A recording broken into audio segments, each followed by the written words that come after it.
and gentlemen, my name is Karen Dudley. I'm sure you don't know who I am. I see some of you looking rather frowning there. Keith, you look totally perplexed. You don't know who I am.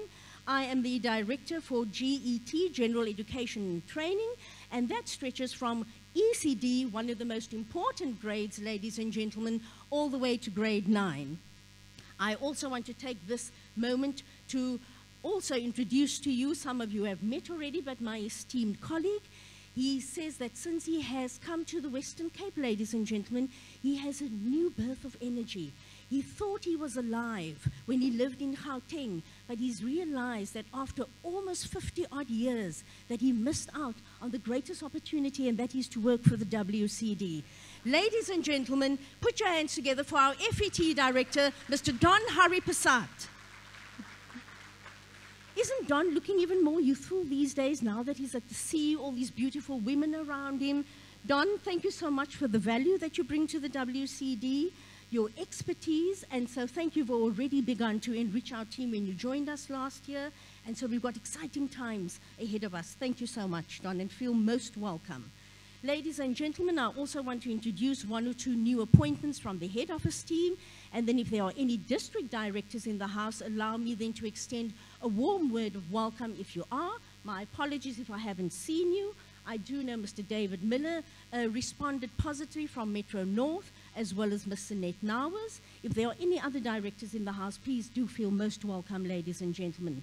To all heads of curriculum from all 8 districts, thank you so much for leading your teams through trying circumstances, difficult ones. The pressure is on. So I'd like to start with Ms. Mariki Bukas from the Eden Karoo. Mariki, if you can just stand and say thank you to you for being here with your team. Thank you so much, Mariki. If they're still trying to find you, Mariki, just show them how beautiful you are. Just stand again.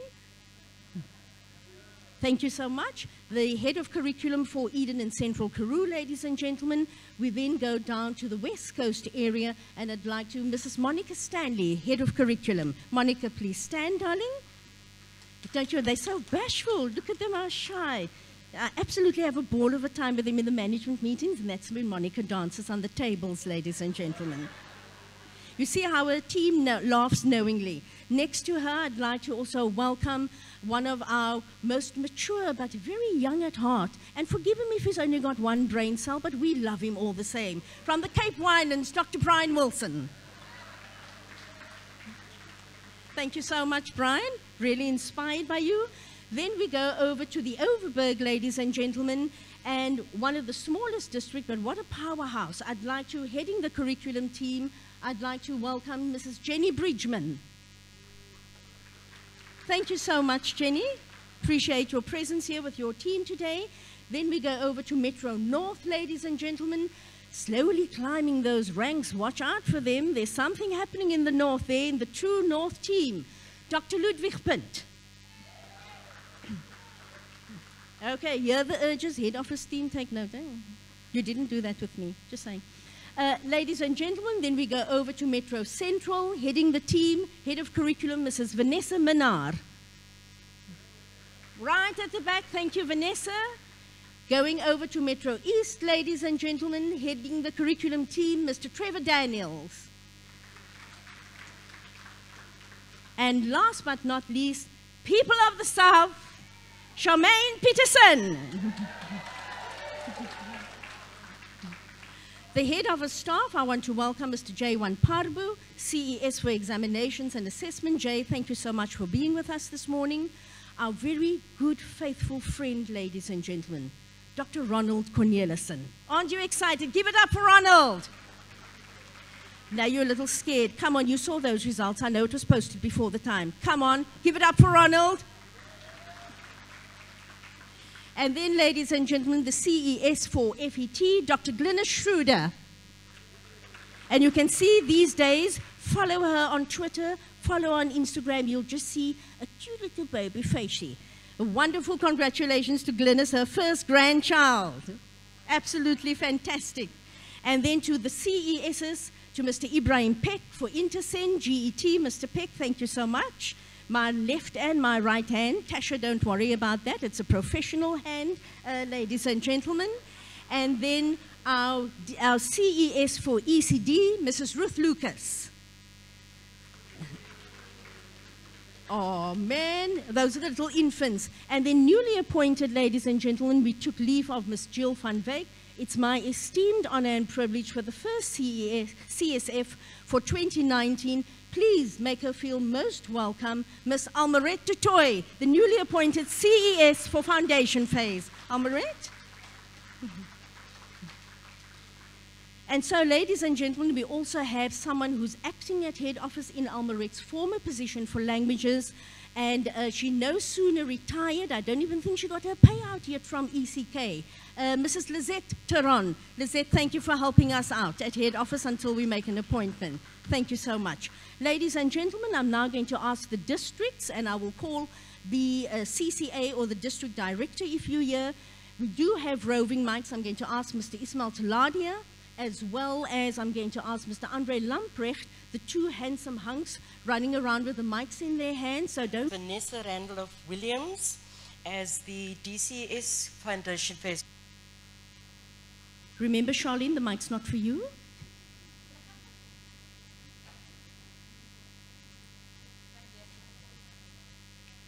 Could we turn the mic up, please?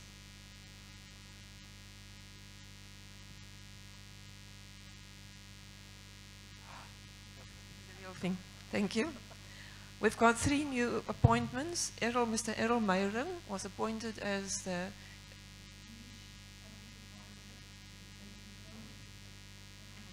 Come on, give him a nice warm curriculum welcome.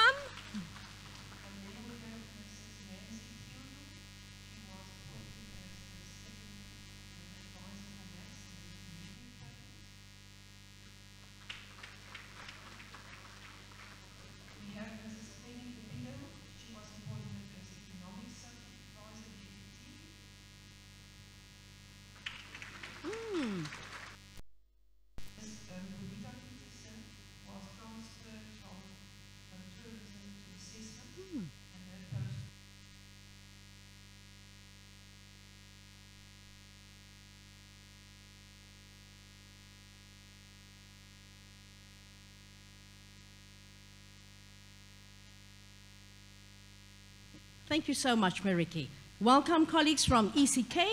And now we go over to, let's see, where is Jenny? Mrs. Bridgman from Overberg.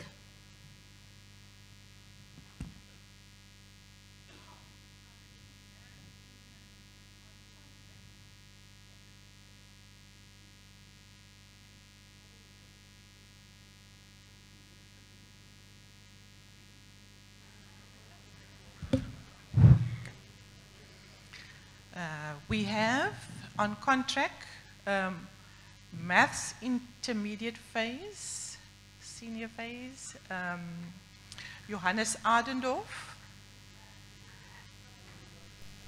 There he is. Welcome, Johannes. And permanently appointed in business studies, FET, Sean van der Walt. And then we've extended the contract of Mr. Stephen Wilskett in the maths literacy. We'll have to advertise that post again. Is Stephen here? Stephen's not here. And then advert, we have appointed Afrikaans and maths from the 1st of April. But if we have anybody that can take a contract position for Afrikaans and maths, please talk to me. Thanks. Thank you so much. Feel most welcome, colleagues. Let's speed this up a little bit. Trevor Daniels, anyone in Metro East? I love the two gents running around. Very seldom do I allow men to run around me, but these two I don't mind. Trevor, over to you. Thank you, Karen. In Metro East, Eleanor Ward. Eleanor, she's the CAT advisor. Welcome, Eleanor. Bonita Bilali, our history advisor. Karen Woodward, English intermediate phase. Welcome, Karen. Beautiful name, means beloved. I'm not sure if I welcomed Elmarie, but I'm going to welcome her again. Elmarie Peterson, our natural science advisor. Lucille Peterson, foundation phase advisor. Shireen Bensel, assessment advisor on contract. Ms. Nunia Joseph, Afrikaans Advisor, Intermediate Phase. And then I want to take the opportunity to say thank you to 2 colleagues who have stood in and have helped us in the meantime. Ms. Teresa Shand, who has helped out with the history. Thank you, Ms. Shand. She'll be leaving the end of March. And I'm sure someone will grab her again, Teresa. And then also to Regine Miller to say thank you to Regine. Regine has also come to help out of retirement to come and help out for the Afrikaans till the end of March. Thank you. Thank you so much, Trevor. Ladies and gentlemen, we move over into Metro Central. Mrs. Minard.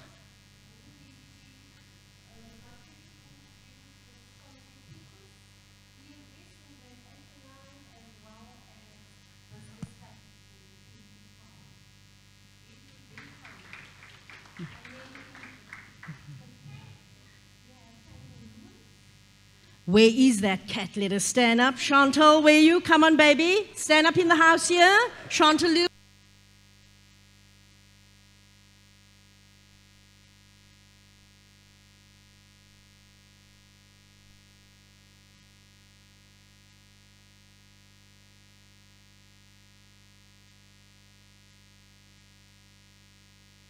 Ladies and gentlemen, I retract that statement.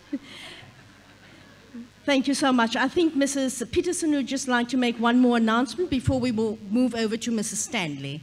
Actually, Karen, Certainly. I apologize, it's the age, but I also think it, subconsciously I might be sorry that we made this appointment. Mr. Ridwan Charles was appointed as Assessment and Examinations Advisor. Ridwan, welcome to Where's Metro Ridwan? South. Over here, pardon. Over there. Right. And then yeah, I don't know if I should say, but the woman that wakes up next to him in the morning on contract, Ms. Latifa Charles for English. Oh, lovely. Keep it close. Lovely, darlings. We work most productively that way.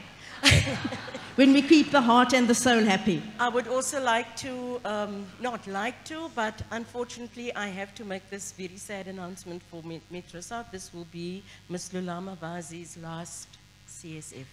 Ms. Vazi is retiring, although for the life of me I cannot see that all of that expertise and knowledge can leave, and all of that energy. Our building is going to be so dead. So I don't know where Lulu is, if she's here yet. Right. Where's my neighbor? There you Neighbor!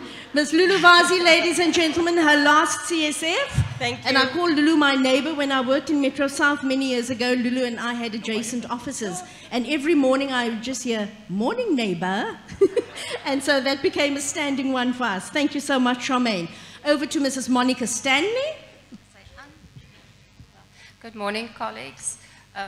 We had a number of new appointments in the West Coast because all of new roads lead to the West Rand.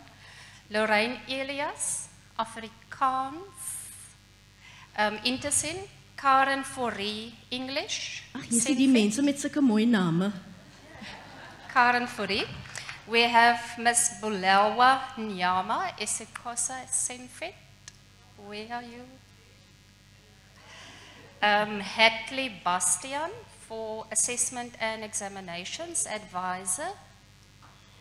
Shamicha Albertus, E-Learning Facilitator.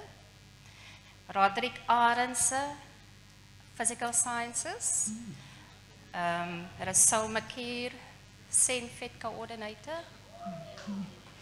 And last, Yolandi, not from Europe. Where Yolandi? Daar sê heel agter, Jolandi Europa. For Intercent Coordinator. Thanks. Lyk my jy het sommer 'n hele nuwe span, Monica. Geluk hoor. Dr. Wilson. Good morning, Karen. Can I please ask that just before we go, that we just have a minute of silence for dear friend departed, Bella Sokele? We're going to do that with another one, Doc. Okay, sorry, I thought you forgot about it. Good morning, everybody. Cape Winelands, we had quite a few appointments. Romanda Viljoen, Consumer Studies and Hospitality Studies. Romanda. Albi Venter, Technology. Albi. Lisa Hatting, Intersen Languages. Donovan Makir, Intersen Mathematics. Andre Lowe, History FET. Andre. Nokuzola Manjingola Zhou, assessment advisor. Zhou not here. Then Gilbert Scruder, e-learning facilitator. And then today is Diana Niman's birthday as well. Thank you so much. We will sing to Diana. I won't go near this mic. You know I'm allergic to these kinds of mics. I do well with the lapel, Dr. Reyners. Trevor, you wanted to add? Yeah, my apologies. LK Luzuku Sidindi is the accounting advisor. Welcome, Sidindi. There we go. Thank you. Thank you so much, Trevor. Have we covered all districts, ladies and gentlemen? Because I need to go back to head office as well. We just want to, before we have a moment of silence for colleagues and partners who have passed on, and we're just going to move a little faster. Dr. Ludwig Punt for North. Thank you. Colleagues, we've got Pumla Mayaba, seconded for foundation phase. Catherine Latsky, there she is, also foundation phase. Then Samantha Henneke for physical sciences, FET. Samantha, you have to stand on a chair. Yes, you have to stand on a chair, Samantha. Colleagues, then Sean Schloss. Sean, are you here? There, Sean. There at that side. He's our exams and assessment coordinator. And then the acting advisor for tourism myself. Thank you. Thank you so much, Dr. Pin. Ladies and gentlemen, it's taken a little longer, but I want to make a very pertinent point. Have you seen the number of new appointments? And we're still going to do some in the FET Directorate at head office as well as in e-learning at head office. And so the point that I make, ladies and gentlemen, it's great that we've got new blood within the system. And while we're very sad to lose our neighbors like Lulu, but they've come a long way. They've really cemented, and they can feel proud for the legacy that they leave behind. But it's also great to have new people, new opportunities that join our vision within the WCD, where we enter to learn and leave to serve, where we know it's about a values mindset, that it is year of the learner. And so we want to welcome all of those new colleagues, congratulate those on your promotion posts as well, and say that really, ladies and gentlemen, are the most welcome, ladies and gentlemen. I also want to welcome our assessment coordinators in the house as well, our e-learning partners who form part of the curriculum component. Lovely to see some familiar faces. To Ms. Christelle Barkhuizen, who is the CES for e-learning at head office, ladies and gentlemen. Christelle, welcome with you and your team as well. And I'd like Ms. Christelle Barkhuizen just to introduce the new persons in your team, please, ma'am. Thank you, cousin. We have this thing, we have a branch. And as you know, apologies from Dr. Beerts and Mr. Harun Mohammed, who cannot be here this morning. They're at Ethos and Leadership. And of course, they're following the live stream link, ladies and gentlemen. So I'm going to tease them and say, I don't know why SG insisted they need to go for Ethos. And that one especially for Peter, and Leadership especially for Harun. And I know I'm pulling their leg, but they send warm greetings to one and all, ladies and gentlemen. And later on, we'll have one of those Ethos Leadership presenters that's going to bless us with an extremely exciting presentation. So in the branch, we've got 4 directorates, and e-learning is our cousins. So while in the districts, you have them in your component, at head office they're in a different directorate, but still in one branch. And therefore, Christelle, somebody said to me early on, I didn't know you and Christelle were cousins. We're professional cousins. So cousin, over to you. Thank you. We have 2 new people at e-learning in head office, LZ Brown, heading up the e-content, one of our key thrusts of this year. So she will... They work in thrusts, as you can hear. And then Anita van Vieren, projects and special projects and pilots. She will also knock on your door to just see what projects are all out there, which pilots are head office and districts running, and she will then liaise with you. Thank you. Thank you so much, Ms. Barkhuizen. And then the FET, Dr. Shudo, or is it Mr. Hari Prasad that will announce the FET appointments at head office, and then we'll call a wrap to this part. Good morning. Whoa. Good morning, everyone. We have 2 new colleagues. The first one is Mrs. Wendy Claassen. Wendy, who is in a contract as the SES for Technical Sciences. The second one is Mr. Patrick Julius, There we go. Patrick, Mr. Julius is the SES for Civil Technology and EGD. Then also, sadly, we will also be saying goodbye to someone with vast experience. It is the last CSF for Mr. Mbulelo Bali. Mbu, please let me Mbulelo Bali. Okay.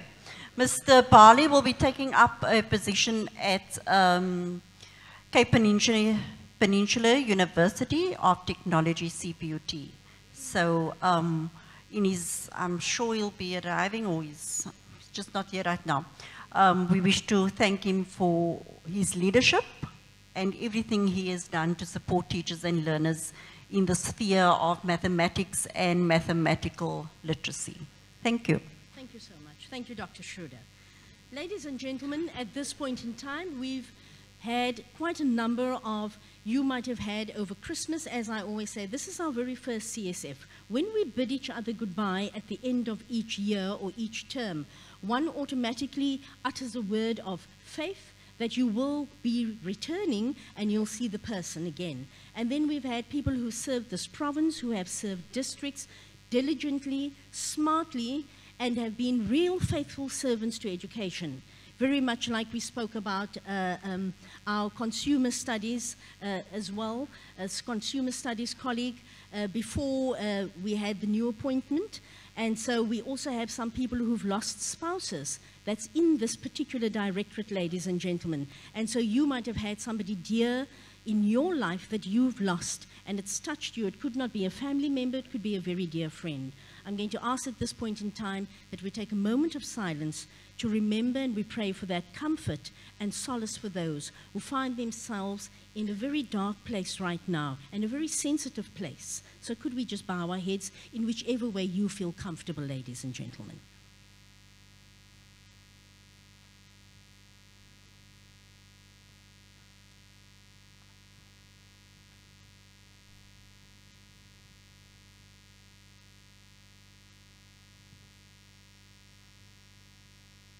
We pray for comfort, for solace during the darkest hours. And we pray that the Creator would comfort those families, bring healing to the journey ahead. Comfort the heart, comfort the mind, comfort the soul. And may full restoration come to those beings. And those who have passed, we pray eternal peace to their souls. Thank you, ladies and gentlemen. At this moment in time, ladies and gentlemen, it's really my esteemed honor and privilege to be able to continue with our particular program. Our SG brings greetings. He'll try and make a turn here as well. He's also at the Ethos Leadership Training. But just to say, ladies and gentlemen, we do know the message has gone out that there are 3 big foci area for this year. While we have our foci as a directorate, the schools, districts, you've had roadshows from the SG, and there are 3 big foci that I'd like to alert you to. SG and Dr. Beert's DDG were here yesterday as we were setting up, and one of those being the very first one, every school will be a functional institution.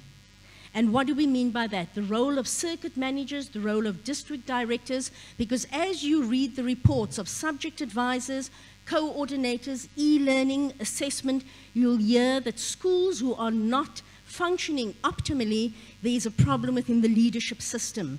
And that affects and ricochets onto the curriculum. And so SG said he's holding those, that we have life, that we have jobs, that we've come back here, gentlemen. And the teacher says to you, Anina, and so how are you today, Mrs. Lundy? Oh, I've had better days. Wow, what a wonderful inspiration that you're coming to that school. When you walk in there, Rodney, that goes out of the door. You're there to inspire that teacher. You're there to uplift them, to motivate them, to share with them, to support them. And so the second foci, while the first one being, I'll repeat the first one, every school being a functional institution, ladies and gentlemen, from leadership, taking accountability, ensuring that everyone is held to account for what they receive a salary for, but also what they do from love, from passion, from drive. The second one, that this 442 people in this magnanimous auditorium here today is that we ensure quality education to every learner and every teacher. And that means going out and inspiring teachers, guiding where necessary, supporting where necessary. And the part we don't like, but we have to do, be punitive where necessary, ladies and gentlemen. Use the discernment which one is needed in the various contexts that you support. The third one is ensuring that SGBs display a pivotal role in becoming enabling partners, that parents are involved, and those are three big foci for us. Functional school system, quality learning and teaching because of the year of the learner, ensuring that the SGPs play an enabling role in schools. And that is how we're going to go on our 5-year strategy of transforming to performing education. Having that values mindset, ladies and gentlemen, and it starts here today. So I'm going to ask you to rise to your feet. Come on, you know me, get up, get up, get up, get up. The FET people are dazed, they're in shock. I've had nothing to drink this morning, Penny. I'm of sober mind and good spirit. And what do we do, ladies and gentlemen? Turn to someone and say, you are amazing.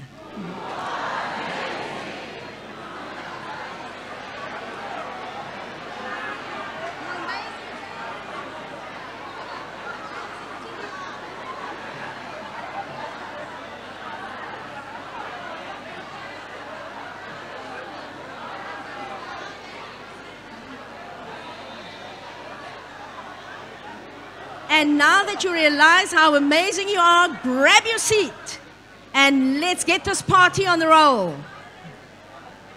Thank you. Thank you, Rodney. From you, darling, I accept that. And from you, baby girl. And from you, baby girl. Tasha's in the house. I have to be careful. And so, to an amazing curriculum team, the words that you utter, the word that you hear, when that language becomes part of whom you are, you rise. And we're going to rise. We're going to take this province to new heights, ladies and gentlemen. It's not just a matter of psyche, but we believe it. We know it. And I tell you today, claim your space. Claim your space in curriculum. And so with that, ladies and gentlemen, I welcome you here to the 2019 GET and FET Curriculum Strengthening Forum. Feel most welcome. Put your hands together. That's your cue. And so before we hand over to our first guest speaker, I also want to take the occasion to welcome is Mrs. Kubeshini Govender in the house. Mrs. Govender. All right, you might be joining us a little later. I also want to welcome Mrs. Deneen Grobler. Deneen, thank you so much for being with us today, heading the Second Chance program at head office as well as the 100 Schools project, working very closely with the curriculum team. Deneen, thank you for the quality that you bring to our education system. And congratulations on that 60th birthday. I heard a little bird whisper to me. And so, ladies and gentlemen, it's now my esteemed honor and privilege to welcome a very famous person. I sometimes forget that he's not in our directorate, that he's in another directorate, Bonnie. And so I get into a little bit of trouble. I get wrapped over the knuckles. But he seems one of us. He's our other cousin. And so you can see we're looking for family here. Very often then it's not Rudy and it's Ronald. And I wouldn't like to think what they did in their childhood. I've heard some naughty things, but Rudy, I won't sell you out. Don't worry. Your secrets are safe with me. I'll just announce it over here. And so, ladies and gentlemen, at this point in time, we'd like to welcome research analyst from the Directorate Research, Dr. Ronald Cornelissen. Thank you so much.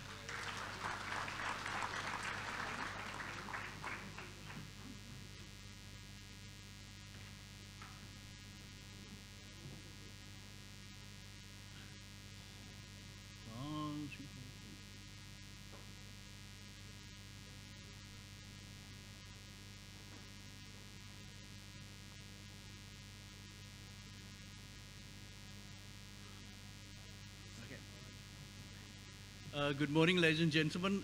Thank you very much for the introduction, Ms. Dudley. I see the program says 9:10, so I'm finished with my presentation. I just had a discussion with Jaywand in front. We have 30 minutes, so I will speak for 15 and he will speak for 15 minutes. So we'll see how we can break the time up.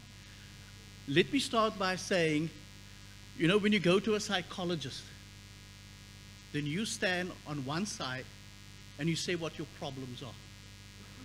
And then the psychologist will sit on the other side of the table or on the chair and will tell you, man, I think you're supposed to do it this way or you're supposed to do it that way. That is my suggestions to you.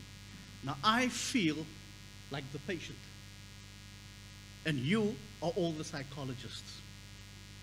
I'm coming with my problems concerning the systemic test, and you guys are going to solve those problems.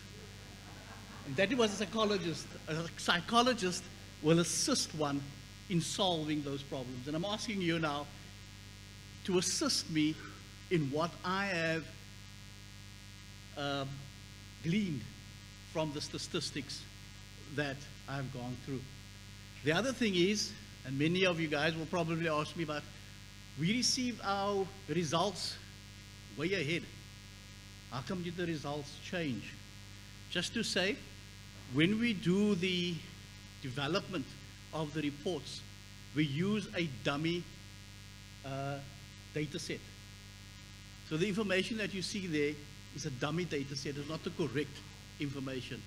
So please don't take the first one as the results that we've given out. It is the one afterwards which I'm talking about now. We all know this. I'm not going to explain that. For the new people, most probably they will know the purpose, the test, in what languages they are.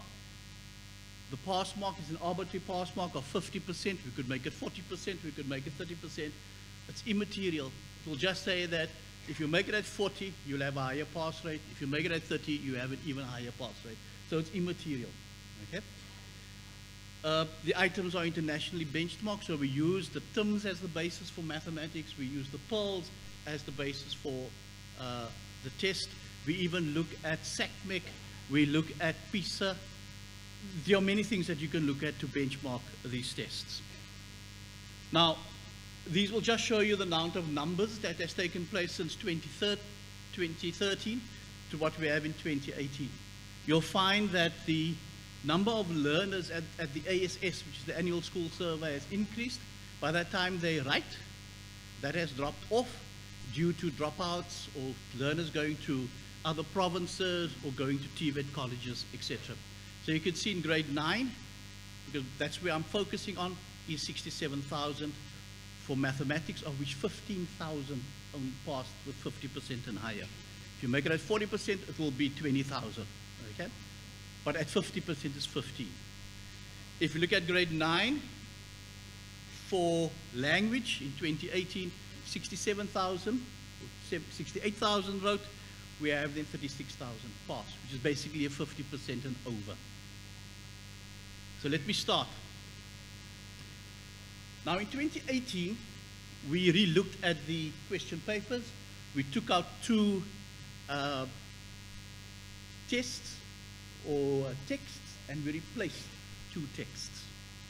So when we, for mathematics, we reduced the number of items for grade 7 and for grade 8, so we increased the number of grade 9 items. We see that there is an increase in the result about 1%. Okay? And if you look at the movement of the graph, you can see from 2010 when we started, which was 9.4% pass rate, to which we currently at 23%, we had a very good increase over the last 8 years. Okay? Not what we want, but we're getting there. If we look at language, we find that as I explained earlier, we changed the number of texts. The texts were a little bit more dense. That means it's more reading, because we're looking at how our learners are fluent in reading and whether they understand what they are reading. And if you look at that, you can also see that when you change a paper, you tend to have a reduction in the amount of pass rate. If you're looking at 2013, okay, we went up, but we come to 2018, you'll find that there's a drop. Now, what I've done is I've gone further and I said, now let's look at it by language, LALT. So you look at 2016, 17, and 18, and you see now how did our Afrikaans learners do in 2018 compared to what did our English learners do? And you'll find that the difference between the two is not very large. It's about a 2% difference, okay, between Afrikaans and English learners. Bearing in mind that in this province, we have more quintile 5 learners than your lower quintile learners. So that means people that can afford to pay for education. If you look at language, 48% for 2018, and if you look at the English, at 55%. So you find there's a difference of 7% difference. Statistically, not much. Okay? We speak of a variance between 3 to 5% in statistics. This is 7%, so you could say yes, but it's not very big at this particular stage. If you look at the average, which is the basis of quality, remember, pass rate is quantity. So how many did pass? The quality is based on your average. So you find the difference between the averages is only 1.8%. And that is why I'm saying there is no statistically significance between the two. Now I've put up there 2 graphs. Now, these are what we call norm distribution curves. You can do it in Excel. It's fairly simple by doing it in Excel. Now if you're looking at, and I took the blue one, which was language in 2017. And we're looking at the middle blue line, which is the average, which is 54.4%. Now these are for the schools and not for the learners. Okay? So I looked at all the schools, all 417 of them that wrote, looked at their pass mark, and I did then a norm curve on how did schools do. And we find out that your average for the schools was 54.4. But if you look at the standard deviation is the deviation that moves to the left and the deviation that moves to the right. So the first one that I'm looking at is 34% that's to the right and 34% that's to the left. And it is between those two where most of your schools are performing at. So if you take 54.4 and minus the standard deviation of 28.9, so you take 54 minus 30 and 54 plus 30, you find it's 80%, and the other one then is 20%. So those are where most of your schools are lying. If you look at mathematics in 2018, the average is 23%. Okay? And your deviation, if you're looking at that deviation, standard deviation, it goes off the mark to the left, and it goes quite high to the right. Okay? So that is a benchmark at which you can look at to see where most of your schools are lying at this stage. Okay? But as I say, if you have all that information, you can do it in an Excel format as well. I think I need power to the computer, this is going to die. The other thing that I would like to speak about is your trends in learning areas. You could see your 5 learning areas, and I've highlighted the red as being important. And you can see your differences, space, shape, and size increased by 11%, and measurement also increased by 13%. But we have a problem with data handling. It went down by 21%. The data handling basically refers to graphs of what the learners are doing. I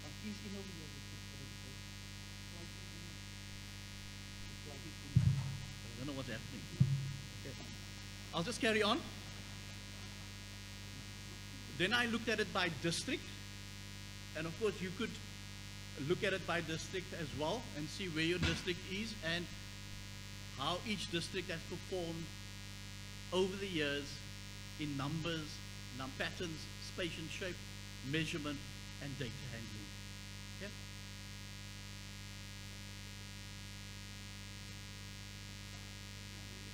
If you look at language, I must say the language structure and use, that is the understanding of learners to write a proper comprehension with all the necessary punctuation, grammar, etc.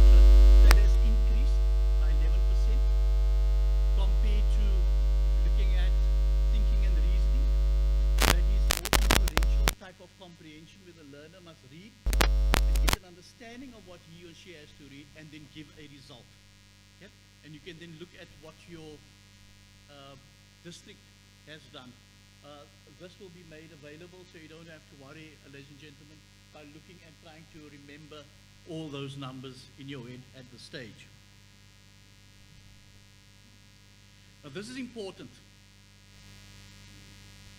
These are the concepts that we've tested.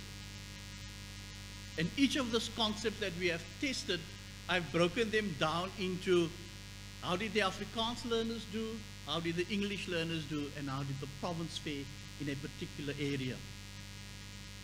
Now determining values. Afrikaans and English, the number of incorrect answers given. That means learners cannot say whether, if you determine the value, they don't know how to determine the values. If looking at solving for X, 60% got it incorrect. In actual fact, in the English language, 12% of all learners didn't even attempt to answer those questions. Solving for X. Okay? Right, I'm being told I've got 5 minutes left.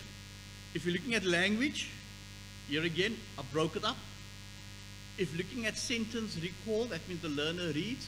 The learner recalls then from the passage that he or she has read, and then write out to say this is the results of that. And you can see then in writing, look at writing. 19% of the learners in Afrikaans didn't even attempt to write. 6 marks, ladies and gentlemen. They didn't even attempt to write, and there were 3 writing passages.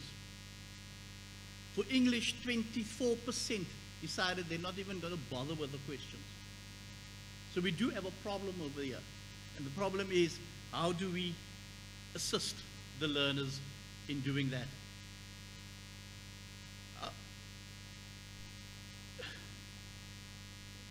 The laptop just died because the battery is up. I don't know what is. Somewhere they. But let me just go further while the thing is, if you look at the language, if you look at how the results have been broken down by language, then we see that with the grade 9 results, yeah, I can bring my laptop. Okay. Ladies and gentlemen, the most important aspects of it I want to bring is that when we looked at the chief markers report, and I've got 2 minutes left, the most succinct stuff that came out of the chief markers report was that learners do not answer the questions. Learners do not follow instructions. Learners don't understand what is a rational and an irrational number. As I've mentioned, writing is a problem. Our learners are not getting enough exercises on creative writing. Now I can understand creative writing is difficult in a way that it's a lot of marking for educators. And educators do not necessarily have that time to mark. But our learners need to be given more time to do things. The other thing that I would like to bring to your attention is that the diagnostic reports that are available for the district and the province, which is on EduInfo Search, plays a very important role because they give it to you by question within to say how they did. It tells you what questions are being asked and how those questions are asked.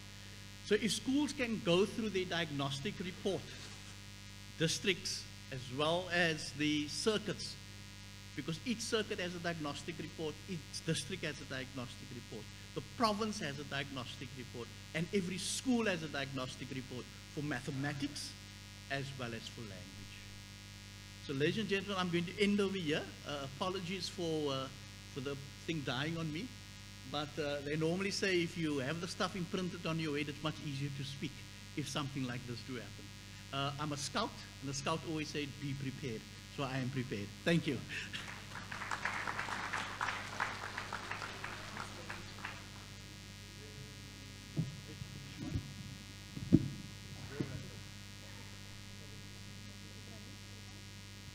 Ladies and gentlemen, can we just give it up for Dr. Ronald Cornelissen? And I think they thought if they put me on a podium, Bridget, that they're going to keep me on that side. They should know I don't have my dancing shoes on.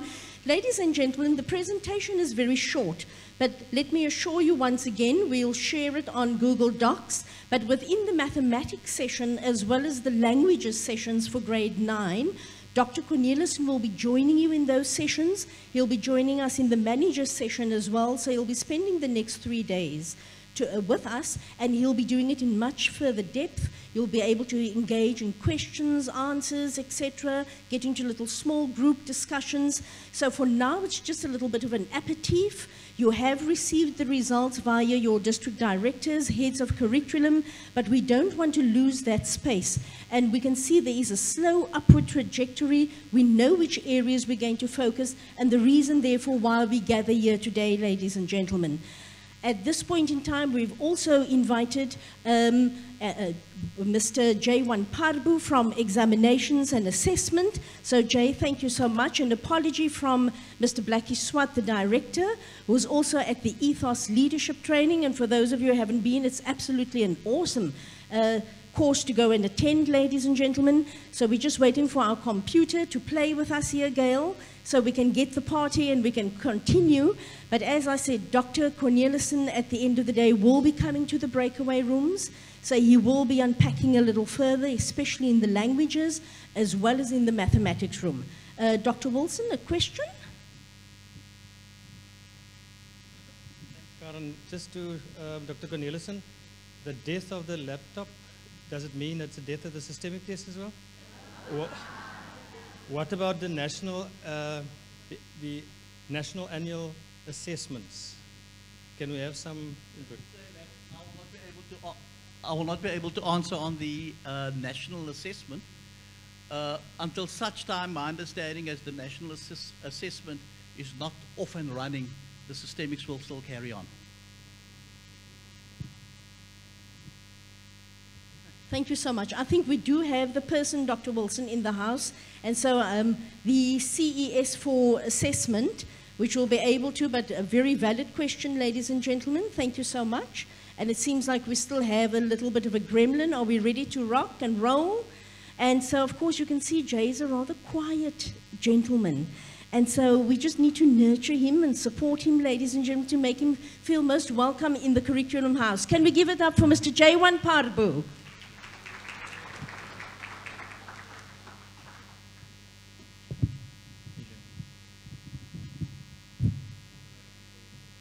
Okay, hello everybody, and thank you very much to Karen and her team for inviting us here.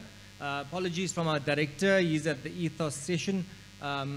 So I'm here, and I'm not Blackie Swat. Okay, I think the key thing, you've all seen the results. You've seen minister parading, you've seen our minister parading. There's lots of discussion about matric results. And when we take all of these things, this is just data. This is just data.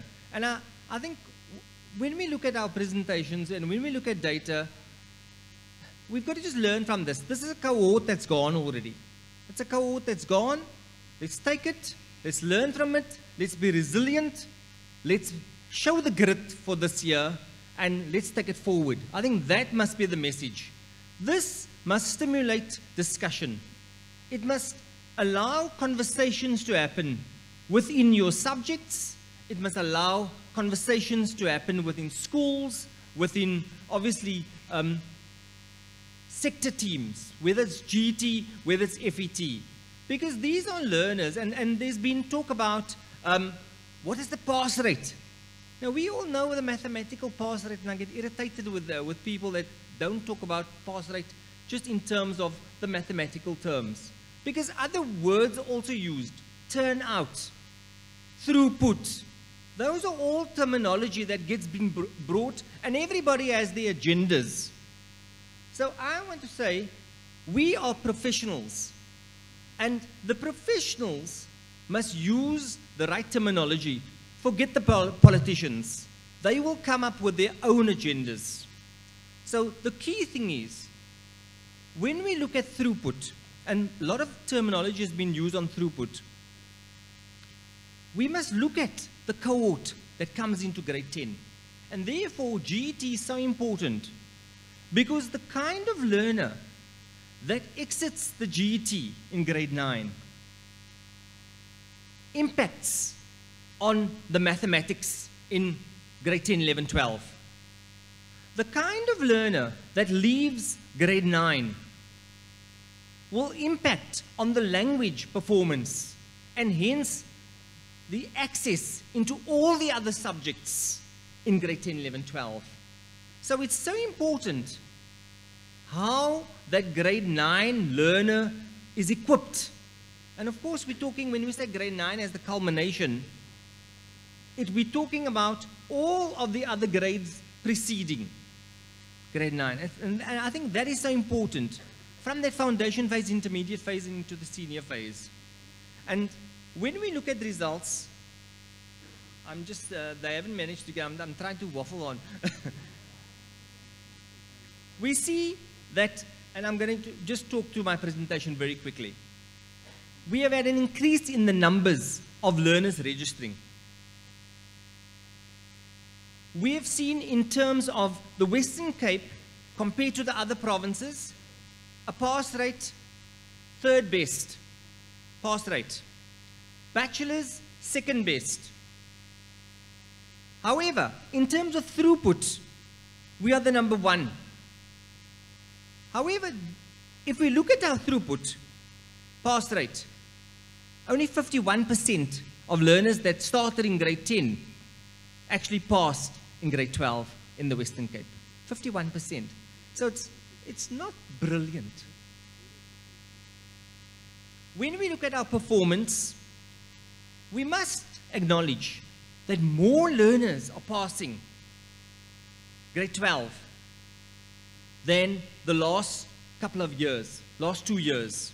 More learners are achieving bachelor's qualifications. We're seeing our pass rate, 81.47. It's neither here nor there. Although it's a big deal in terms of at that moment when they announce it, okay? It really depends on the numbers and the quality. When we look at gender, male versus female, there are 57% of our candidates were female.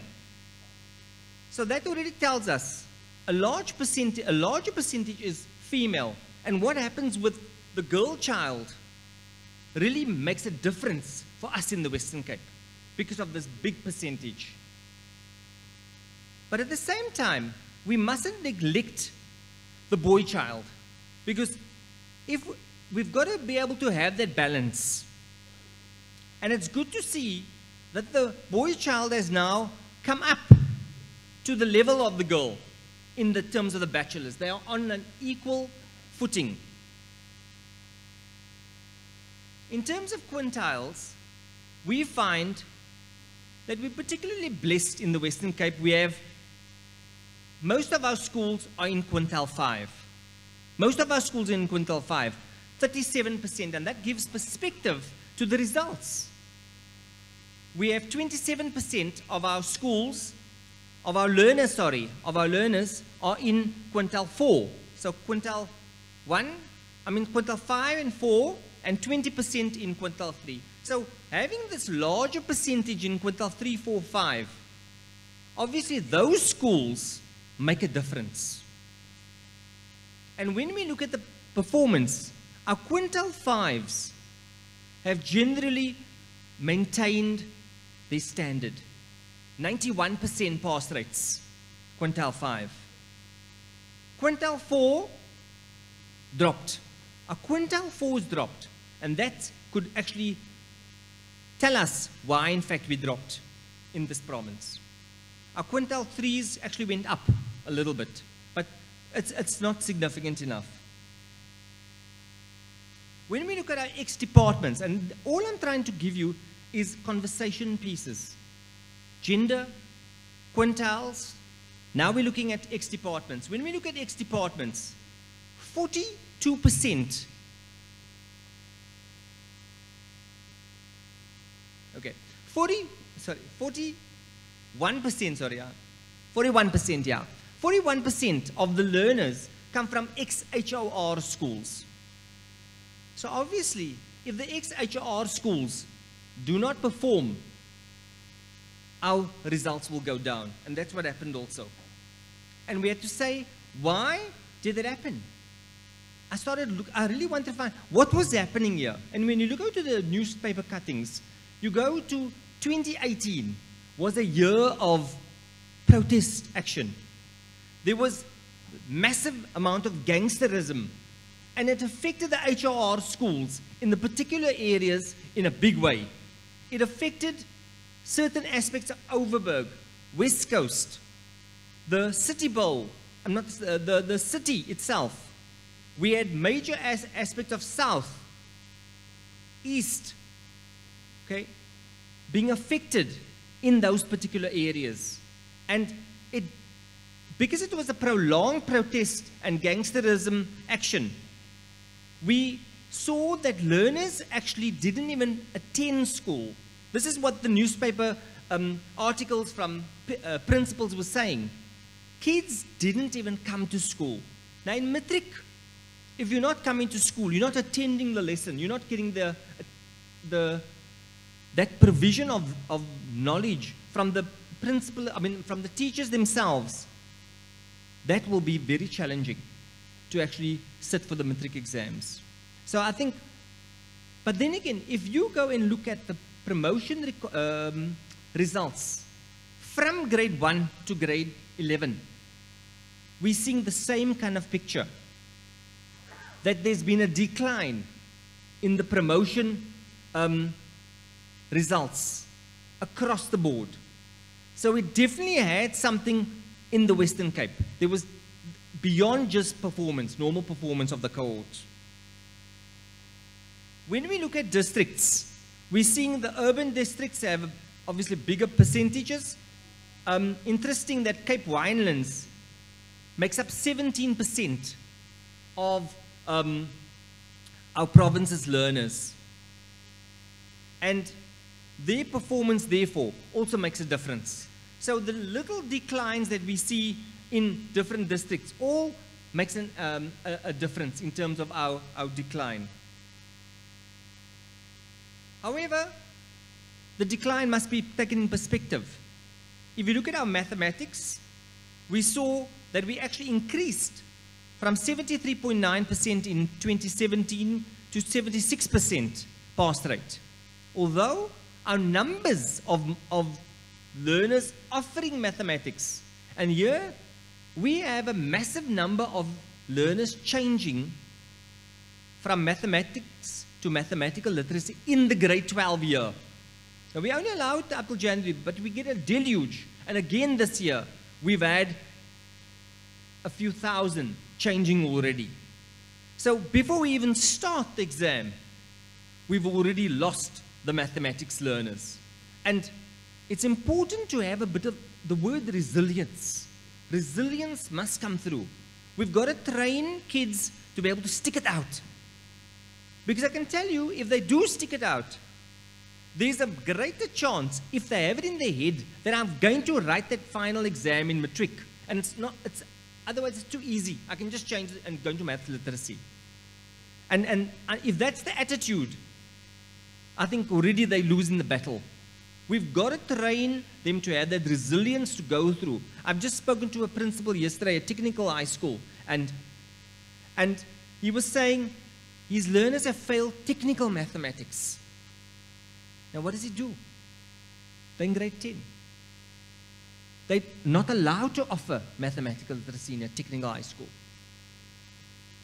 So where do the learners go? The learners have already bought the uniform. They've got a blazer and all of those kind of things. Those things are expensive for parents. Now must be they drop out. Those are the key questions. And I've said, you've got to get your kids to be more resilient. The teachers have to understand the kid is now in your school. You're offering that subject. We've got to train them to intervene. And the power of intervention is another conversation I think curriculum must take on. The power of intervention. If a learner is progressed, the power of intervention.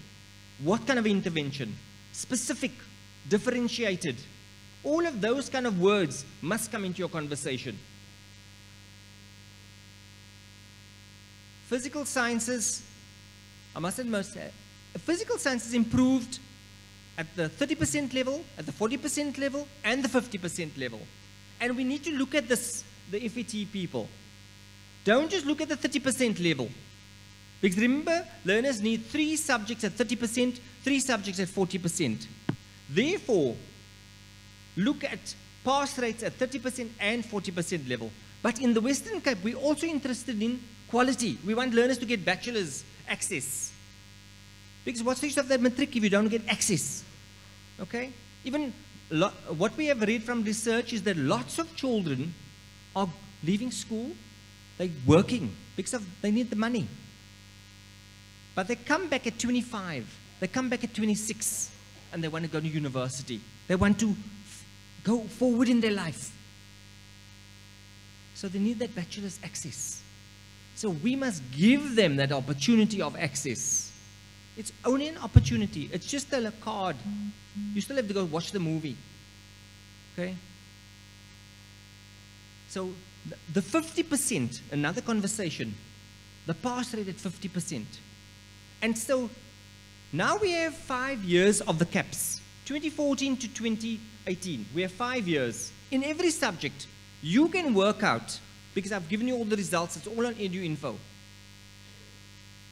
You can work out the norm of the last 5 years for your subject at the 30%, at the 40%, and the 50% level. And you can already give targets.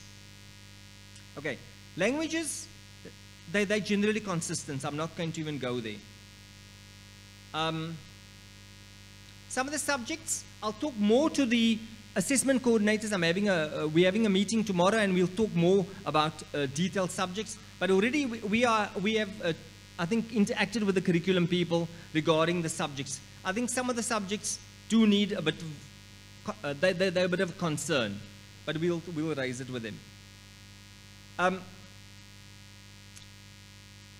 Other indications are the distinctions. The number of distinctions. And what we've seen is that the number of distinctions, 1, 2, 3, and 4 distinctions, we've seen an increase. But in 5, 6, 7, and beyond, we've seen decreases. So we're seeing in terms of the bigger picture, that tells us about the quality. That the quality of the cohort actually decreased. Even though there's A's at the lower level, at the higher level, there's not enough A's as there was in the past. Progress learners, we can talk about the concept of progression until we blue in the face. It's here. There's nothing we can do about that. It's going to be here. Because learners move along. Okay? It's an opportunity to move along. Now, what we think about it, let's not debate that. But once they are progressed, again, intervention is so important. In this province, the progress learners are the worst in terms of performance. We have actually had the lowest pass rate for the progress learners in the whole country. I mean, that's saying a lot. So we've got to think about how we intervene. And it really is a conversation for intervention of those learners. Okay, what we've given to the schools, we've given every single school a summary report, summary results. We've given them per question analysis, and we've given them subject distribution analysis. And those are all on EduInfo. So if you're going to a school, you can click on EduInfo, you can click on Ravensmead High School, and you'll be able to get all of these reports before you go to the school. And so you walk into the school with information before you even interact with them. Okay, all that data is available on EduInfo. The schools have it on CMIS, so that's basically it. We've also, all the chief marker reports are on the curriculum website, the FET assessment website, And so they can be downloaded, and again, that gives more qualitative data back to you. There is also an interactive question paper analysis tool, which we have uploaded, and the link has been sent to your heads of curriculum. Okay, thank you very much for listening. Thanks for the opportunity.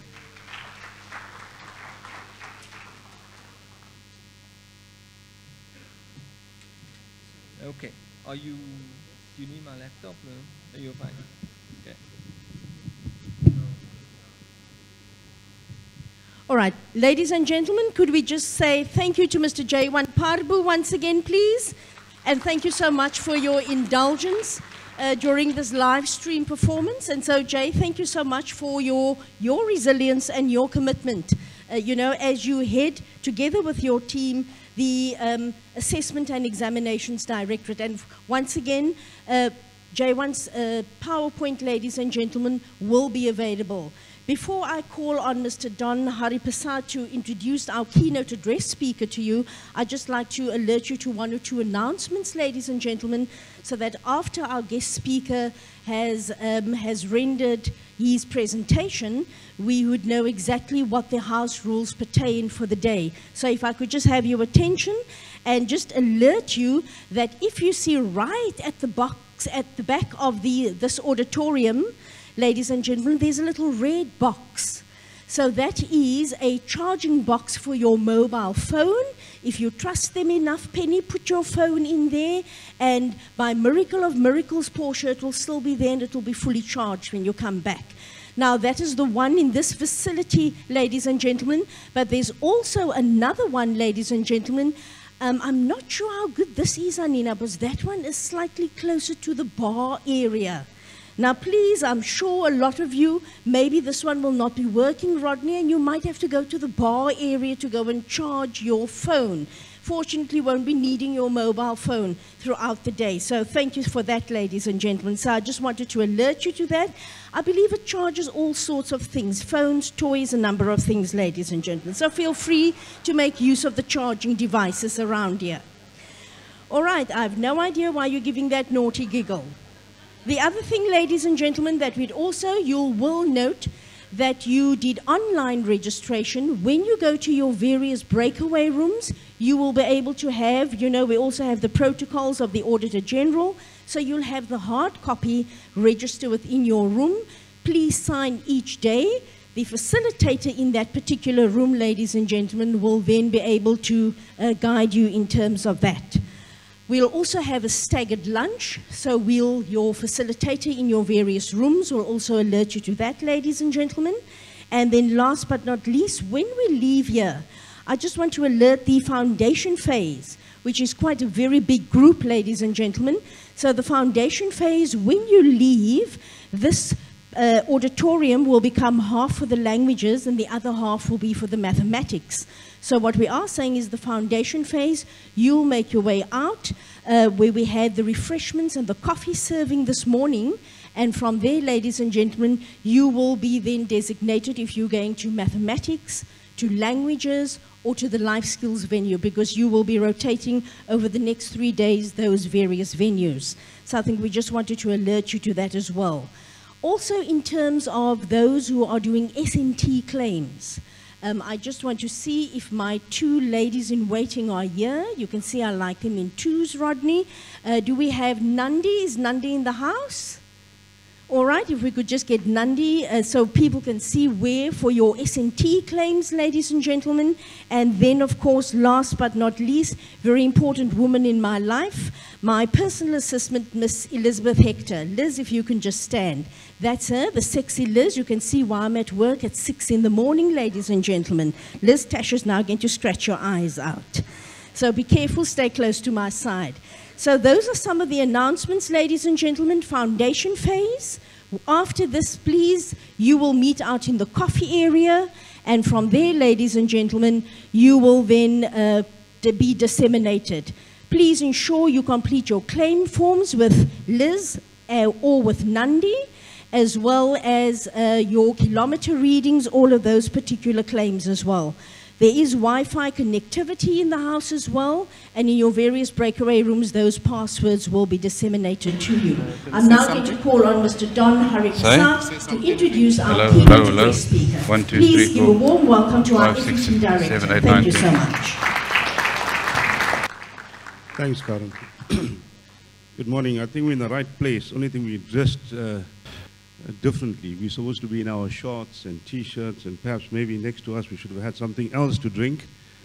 Water is not appropriate for this venue. Huh? Yeah. Normally I would have had whiskey by now, but colleagues, welcome to 2019. I remember late last year I was receiving many congratulations. That's not the presentation that although I was in the Get the Western right Cape, I presentation. was being congratulated for the results in Gauteng. I had to take those congratulations because I left behind a legacy, and I believe when you leave some place and if the system continues to achieve what it's supposed to, then it means that you left behind systems and processes that is sustainable. So Oh, man. What maybe the hell just is going on before here? I introduce our next speaker, there's a couple of things that I wanted to say to you. I did tell Karen that I'm going to take a few moments to do that before This thing is not right. Introduction. Where is it? It's clearly evident, colleagues, from what you saw in the systemic evaluation results and the unfortunate decline over the last There's 2 no years sound in on this rating thing. results, Baba. that if you There's continue no doing sound the on this same thing. Where's the sound? the chances are that we're not going to be improving. There. Okay?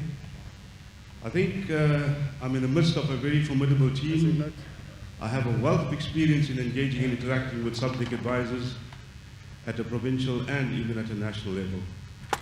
Was I it think we have headphones? the capability and competency to turn this Headphones. around. In order to do that, we have, I think, very good systems that provides us with rich data to enable us to be able to do two things. If you recall my first maiden speech to you last year, somewhere in CTLI, I did mention two important words. I said we must be able to predict and differentiate. You remember that? Those that were present. Now, if we don't use the data to enable us to predict, you see, if we look at the stats that was presented, we can predict that over the last 2 years, in the systemic results for grade 9, there wasn't a major differentiation in terms of what we actually achieved. It's marginal. In fact, there was a slight improvement. So I can say to you, we can predict that if you do the same thing, the systemic results for 2019 are not going to be any different. At the same time, we can't allow a situation to prevail where the throughput that comes from the foundation phase, going up to the senior phase, coming to the FET band, does not change. Because we can't perform miracles in grade 10, 11, and 12. The stats will also show evidence that as much as the province boasts the best throughput rate in the country, which is about almost 15% above the national average, it then means that yes, we're doing well somewhere, but still a large number of learners are not actually flowing through the system. Colleagues, all of you that have been appointed in these new positions, congratulations to you. Welcome to a formidable team. I'm sure the leadership provided by your CESs and the kind of programs that we will try to give you, the chances are that you will play a more significant role in supporting your teachers more effectively. I think in the main, we will use the data. I say this with true conviction.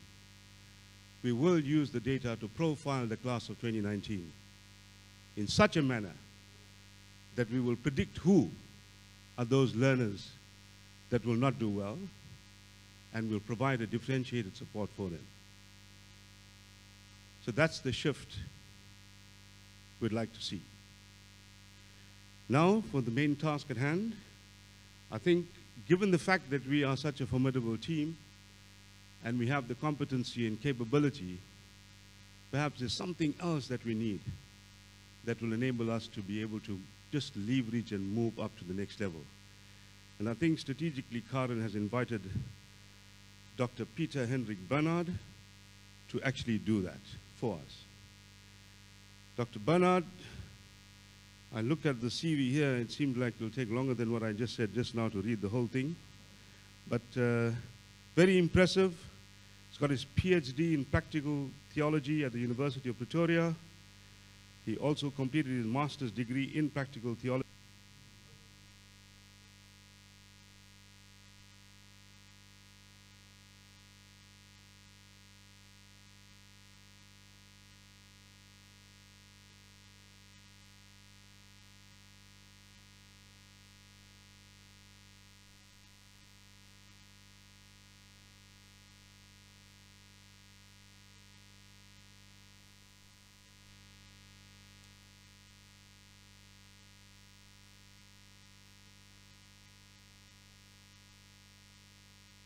Doesn't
Is it on? It's not on. It's on. Is it on? Thank you, brother. Thank you.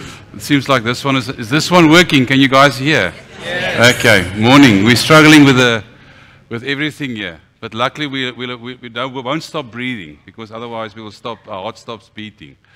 All right. From my side, thank you. I just want to put this down. We're struggling to get all the presentation up, and there's a clip that I want to play. It seems that we're not going to get the clip going, but let's hope and pray that actually you said I'm still a pastor. I'm not a pastor anymore because I used to work just on Sundays. Now I work 6 days a week. Okay. All respect for those friends or families that got pastors as friends. Last 7, 8 years. I'm full-time in the corporate world, busy with executive coaching, and I've designed a process with all humbleness. Is there something that I need to do now? What must I do? Okay. But one of my strengths is focus. So sometimes your strength is also your weakness. So the moment I start losing my focus, I struggle to get my focus back again. But anyway, we'll get focused now. Friends, I've got 2 boys. The one is in grade 8. I always need to struggle with the standard and grade. And I've got to say, he started high school just now. They're in Paul Boys High. And my oldest one is in matric. So one starts and one is finishing. So I've got so much respect also because my wife is also, in a way, just a natural teacher. Her dad was a teacher. And my father was also a school principal. So I know what poverty is, with all respect. Okay. So, I know exactly where we are. But just that's on a light note. There was always food in the house, but I remember we never used to eat steak. We used to eat chuck. Okay, but my mom used to lay. Anyway, that's how I grew up with all. So I've got so much respect, in Afrikaans we say groot waardering. for the teachers, because I know a bit of what you guys go through and also the challenges. But apart from that, thank you that I can be here this morning, and hopefully that this will change your life, that how it changed my life. Because about 4 years ago, I had the privilege to go to Gallup's University in Omaha, Nebraska. And as a pastor, my path crossed Strength Finder. So some of you guys probably, I know the guys from the Central District has been with me through the ethos leadership where we actually do the strengths. But, you know, I was doing many of these assessments, and every time I did these assessments, they would always tell me, but there's something wrong with you. You know, I always remember at school, I had subjects like maths and geography and accountancy and science. That was my 4, apart from Afrikaans and English. And I remember the thing that you used to get in Afrikaans, they call it a rapport. What do you call that thing? Okay. What do you call that piece of paper? But my mum used to, and my dad used to always go to the maths and said to me, what's going on here? Because it was always like 48, 52. And I always joke, my mum used to sell, because my father was a teacher, she used to sell Anekitron. Remember that Aniek products, the Rooibos? And then my mum used to take all the money, the poor couple of money that she made with Aniek, and used to give it to Tannie Cecile Verwy, because she was a math teacher that used to help me to go from 48 to 52. And I know how ecstatic my mother was. She says, "Jessie, my seun, mooi. Jy's nie meer 'n D nie, jy's 'n E. You're not anymore a E, you're now a D." And that's the story of many children. What I'm going to do today also, I'm going to also challenge the education system. Because this morning, with all respect, when I hear the people speaking, we hear the whole time, what's wrong? What's wrong? And a couple of years ago, 4 years ago, I had a privilege to went to the Gallup's University, and my path crossed Strength Finder when I was still as a full-time pastor. And for the first time, I thought, goodness me, but here is something that tells me what's right with me. And here's something that tells me, but this is actually your strength. I remember as a little boy in church, I used to always compare myself towards other people.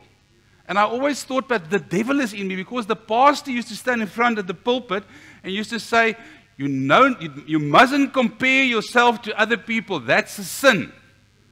And then I used to pray that the devil will get out of me, because that's the devil. Because the devil lets you compare yourself to other people. And then I used to ask the dear Lord to remove the devil from me. But the amazing thing happened. As the church service finished, we walked out. I remember that day. It was in 1977. I was a grade 1. The new BMW 518 came out. And there we were sitting with our fraught Audi 100 LS, because my dad was a school teacher. And there sit the people with the new BMW 518. And I was like, goodness me, why can't we have one? And I thought, but you just asked the Lord to get the devil out of you, and now you're comparing yourself again. And then I did the Strength Finder, and I realized one of my strengths is competition. So what do competition people do? And still today, at the age of 48, I'm still finding myself constantly comparing myself. And I realized it's actually a strength that God gave me. It's actually a strength that made me for who I am today. It's actually a strength that actually made me to be also in a way successful in life, because that's what drives me. That's what's right with me. And I always thought all these years that was wrong with me. And this is why this Clifton's quote, when you go into the dormitory of, I'm sorry, my English is not that good. Please, those words you used this morning, where do you get those words? It's amazing. Some people just got this amazing thing about words. I was like, tried to one stage writing it down, because it's not even, you didn't even say focus, you say focus, hey, or something like that. I don't know what it was. But anyway, it's an amazing gift. I'll just be plucked, you know. Okay. Luckily, I'm not like my mother, because the only 3 words my mother can say in English is brandy and coke. Okay. All right. So, and I realized, but there's a lot of things that's right with me, and that's why I thought maybe. And sorry, guys, I'm a bit disorientated here, but I'll see. Yeah, wonderful. I thought maybe let's start with this morning about this subject, and talking about not what's wrong, but what's strong. And now a lot of you guys will say, yeah, Peter, but you don't know the system. The system is different. I 100% agree with you. But, oh, you know, what happened? Did I press the something? Okay. But the system, but I want to, let's forget about the system. There's a lot of things at this stage. As I stand still, I'm on the wire here. What's going on there? Okay. But there's a lot of things that we don't have control over. Okay. I don't have control over my mother-in-law. That's just a joke anyway. But there's a lot of things that I do have control over.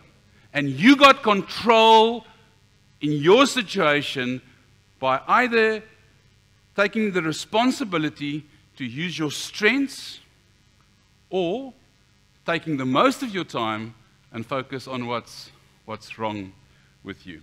Now, I always say to people, the 2 words, I am. This is not something I do, I promise you. Must be the wires. But the 2 words, I am, are probably the most powerful words in the world. Why do you say it?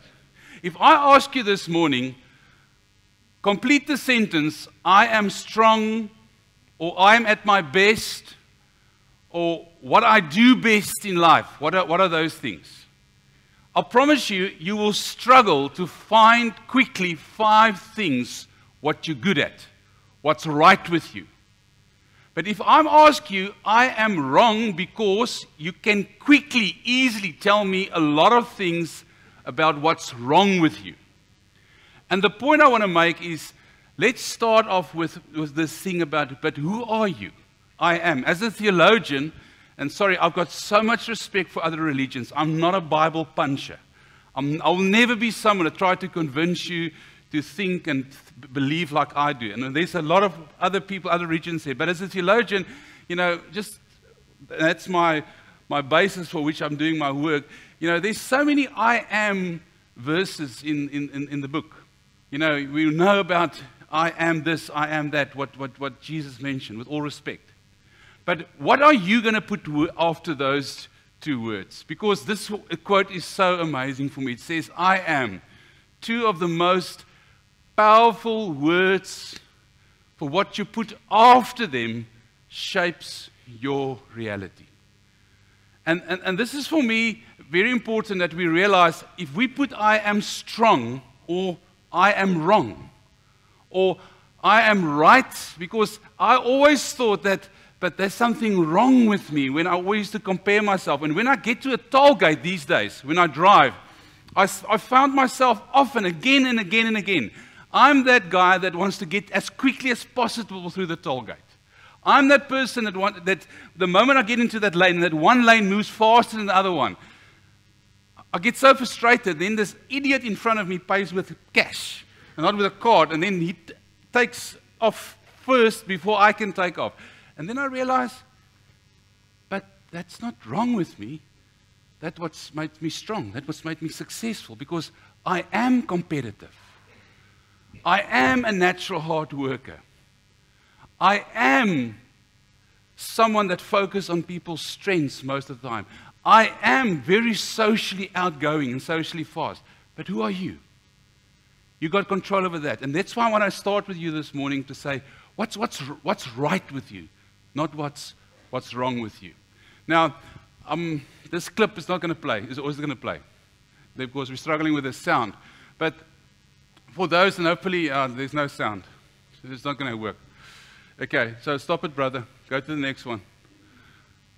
I'll go to the next one. Now, just pause it there for me. Now, this is a story of a teacher that was actually the choir master, and she was like training this choir to sing a certain way. And maybe while I'm going through this, we can maybe just talk through it. And then there's this little girl that stands in front of her and sings, but she sings not the normal way. She sings a bit differently. And I want to ask you to just keep playing with that thing. Let's just keep it there to go.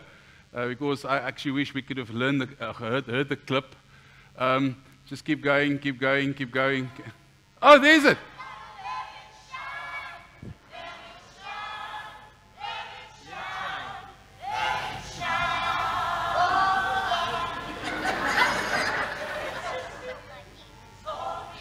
Good, loud.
Now, friends, this is actually a true story. This is a story of this woman, Tina Turner.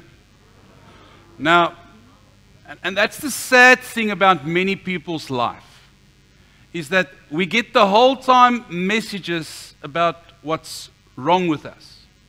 And that was actually all the years which what made her strong. And the point is, you guys that sits in a leadership role and that talk often to other people, you go to schools and you take the statistics out. What do we do normally? What's wrong? And again, I'm not saying that and I'm going to show you also, there's certain, you can't ignore what's wrong. That's not what I'm saying. But the point is, and I want to ask you to start with yourself. I want to ask you to find out that thing that's strong in you. If you go to that principal, if you go to that person, that colleague, spend most of your time not what's wrong, but what's strong with that. One of the greatest books that Gallup wrote is the book about building engaged schools. And I personally think, because my dad was a principal also, and I think how important the principal is in the school system. And I personally think is that if we as educators, and maybe I'm advocating my own thing now here for you guys, but I think personally we need to spend more time with the principals, because they are the biggest influences on the teachers, the biggest influences, because when you get your teachers engaged, you get the children engaged. The moment you get the children engaged, because the teachers are engaged, you get the parents engaged. And that's the statistics, the science that Gallup's reveal. But the main thing for a principal to get the teacher engaged is what? Is to focus on what's strong with that person. To focus on that person's strength. The problem is, sometimes we go to that principal, and what do we talk the most about? Not about what's right, but what's wrong. The wonderful thing, Tina Turner, it's amazing, and I wish I could play this clip also for you, but it's not there on the thing. But the clip reveals that this lady she's born in 1939. She turns 17, turns 80 this year. About 4 years ago, she went on a world tour. And you can go on YouTube and just watch it. And the point is, that's what happened to people when they focus on what's strong and not what's wrong. Now, this is a great quote that I get from the book of The Happiness Advantage. If you want to read a great book, read the book The Happiness Advantage. And this quote says of John Milton, he says, the mind is its own place. And it itself can make a heaven of hell or a hell of heaven. And I personally think when you go to the principals or when you go to the people that works with you, you can actually help them to get the mindset, not what's wrong, because that the whole time, that focus on what's wrong creates that hell in people. And the older I become, I realize that sometimes hell is not always a place where we go when we die. Or heaven is a place where we go when we die. Hell is also on earth. And heaven is also on earth. And for us as leaders, you know, one of the big things about a leader is how, when you interact with other people, is how you make other people feel. Do you create hell in their minds or do you create heaven? And sometimes, yes, there are things wrong. But let's start first of all to focus on what's strong, not on what's wrong. Now, I want to ask you a couple of things regarding this whole topic. There's a lot of things that keeps our mind stuck in a certain situation. There's a lot of things, a thought process that creates hell in our minds. First question I want to ask you. True or false? As you grow, your personality changes. True or false? Who says true? Hands up. As you grow, your personality changes.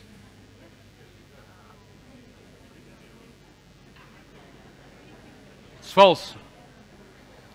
Your personality, now I'm going to talk a lot about the psychologist. Oh, and I know if there's two people that I never want to work with, who are they? Dominees and HR practitioners. Why? Because they always know, no, it's right, personality changes. If you go into the science of Donald Clifton, your personality never changes. And this is a false. We need to get over this thing. As you grow, your personality changes. That is a false conception. Next one, and I want a good team, just to go back, you will grow the most in your area of greatest weakness. True or false? But why are we busy the whole time in the school system, focusing on the most on what's wrong with children? And we want to get different results. What do we do in the school? And I'm challenging you guys, my friends. What do we do the whole time in school? What do we do with children? Just think on an individual basis. We look at the marks that's the lowest, and what do? We spend the most of our time, typical like Pietertjie, to went from 48 to 52. You will grow the most in your area of greatest weakness. That's a myth. And we're going to tell you now what the inverse of that is. I'm a classical example of that. I had Afrikaans, English, and then I had this maths, science, accountancy. All the extra courses went into that maths, science, accountancy. Eventually, I got to university. Now, if there's two subjects that kills you to become a pastor, it's called Greek and Hebrews. You need to get it. Because it's different. Hebrew is so funny, it goes from right to left. The book starts at the back. This oak comes from school, always thought there's something wrong with him because he struggles with maths and science and accountancy. Eventually, he comes. I cum my Greek and Hebrew. I cum my masters. I cum laude my PhD. I'm reading more books than the average guy on the street. Why? Because I've stopped growing in my area of weaknesses. Because you will grow the most, and I'm going to explain it now, in your area of strength. So again, not what's wrong, but what's strong. The third thing, and especially when we work in teams, a good team member does whatever it takes to help the team. Is that true or false?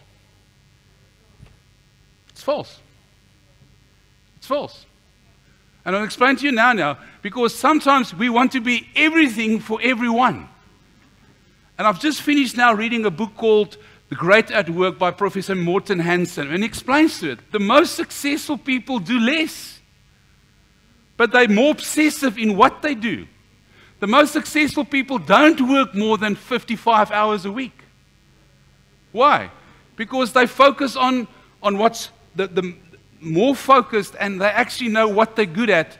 And what explained also now is to actually know, but that's not my strength, that's my colleague's strength, so how can I use them? All right, so this is what we want to talk about, not what's wrong, but what's strong. Now, question, and maybe I gave the answers. You get strengths and you get weaknesses. First question, which one must you develop? But why do we in the school system developing weaknesses of children? I want to ask you that. That's what we do. That's where we spend the most of our time. Or is it not true? Is it true? Or am I like, Vicky, like we say in Afrikaans, I'm a windgat? Huh? Where do we spend the most of our time? Let's just think about the education system. On strengths or weaknesses? Okay, all right. Again, we don't have a control over that. Maybe in 5 years' time we'll come back and we take control over that. First question, think about yourself. Which one must you develop? Strengths. Okay, sorry, I've got this thing other way around. So we develop that one. Okay, what do we do with the weaknesses? Have you seen it, man? Well done.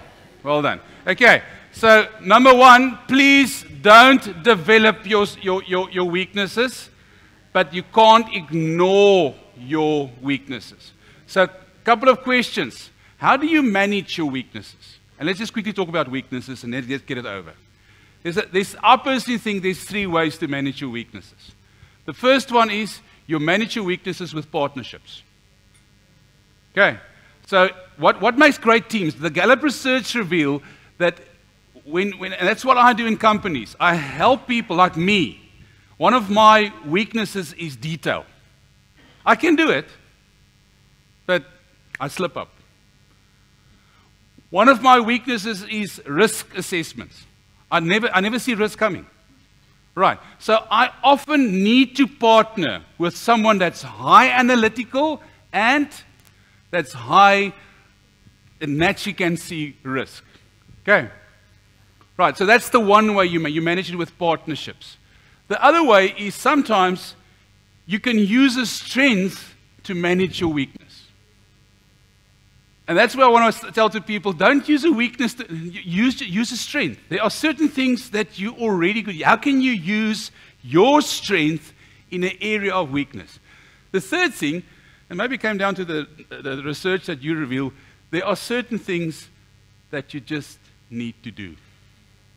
But it's an hour a day, or it's a day a month. Like I always say to people, like invoicing.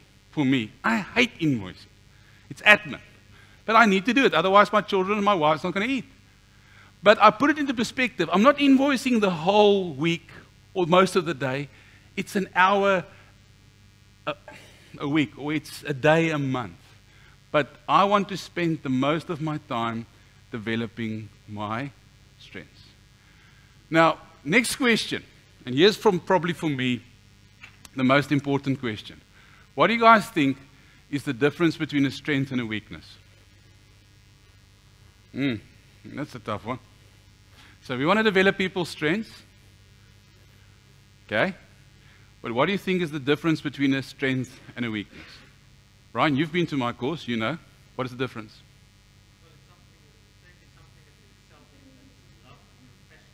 Yes? Okay.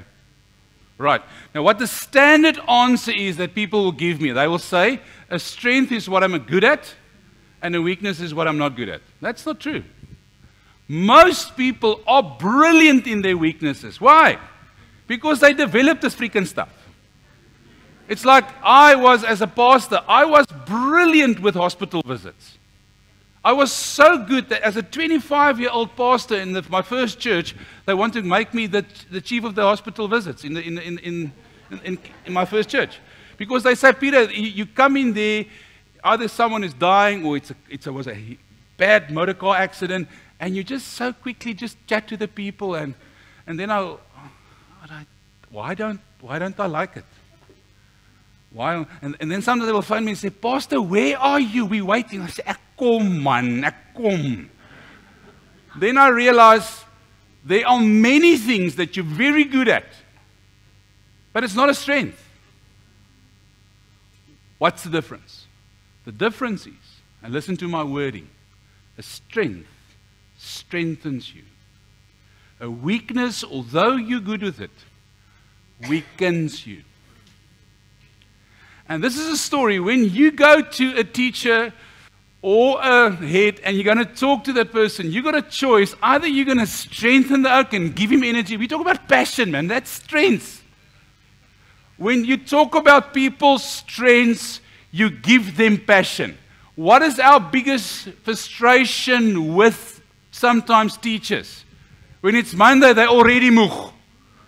When it's Friday, no, what? They can't wait for Friday. And that's the story of many people's lives. Why? Because the same activity that they do is actually, and they're probably very good with that. And they probably, sometimes they will get even better with it. But the point is, it doesn't strengthen them. It weakens them. And when I did my Strength Finder profile, I realized that my empathy is stone dead last. Okay, so my wife, she's got very high empathy. Now everyone says, but Peter, you're a pastor, you must have empathy. I say, I do have, but it makes me tired to listen to people's emotional stuff. Doesn't mean I'm bad with it. No. Doesn't mean I must ignore it. No. Manage it. So my colleague was very good with that. Or sometimes I said to myself, Peter, it's maybe once a week you're sitting with people's emotional issues. But the rest of the time I can start spending my time playing on my strengths. So I want us to actually, also with children, what happens with Peter when he did maths? So I get it. But, I need to go to Tannie Cecile again. Why? And eventually, I remember I did my matric over. I got honors matric. Those days you still could have done it because of sports.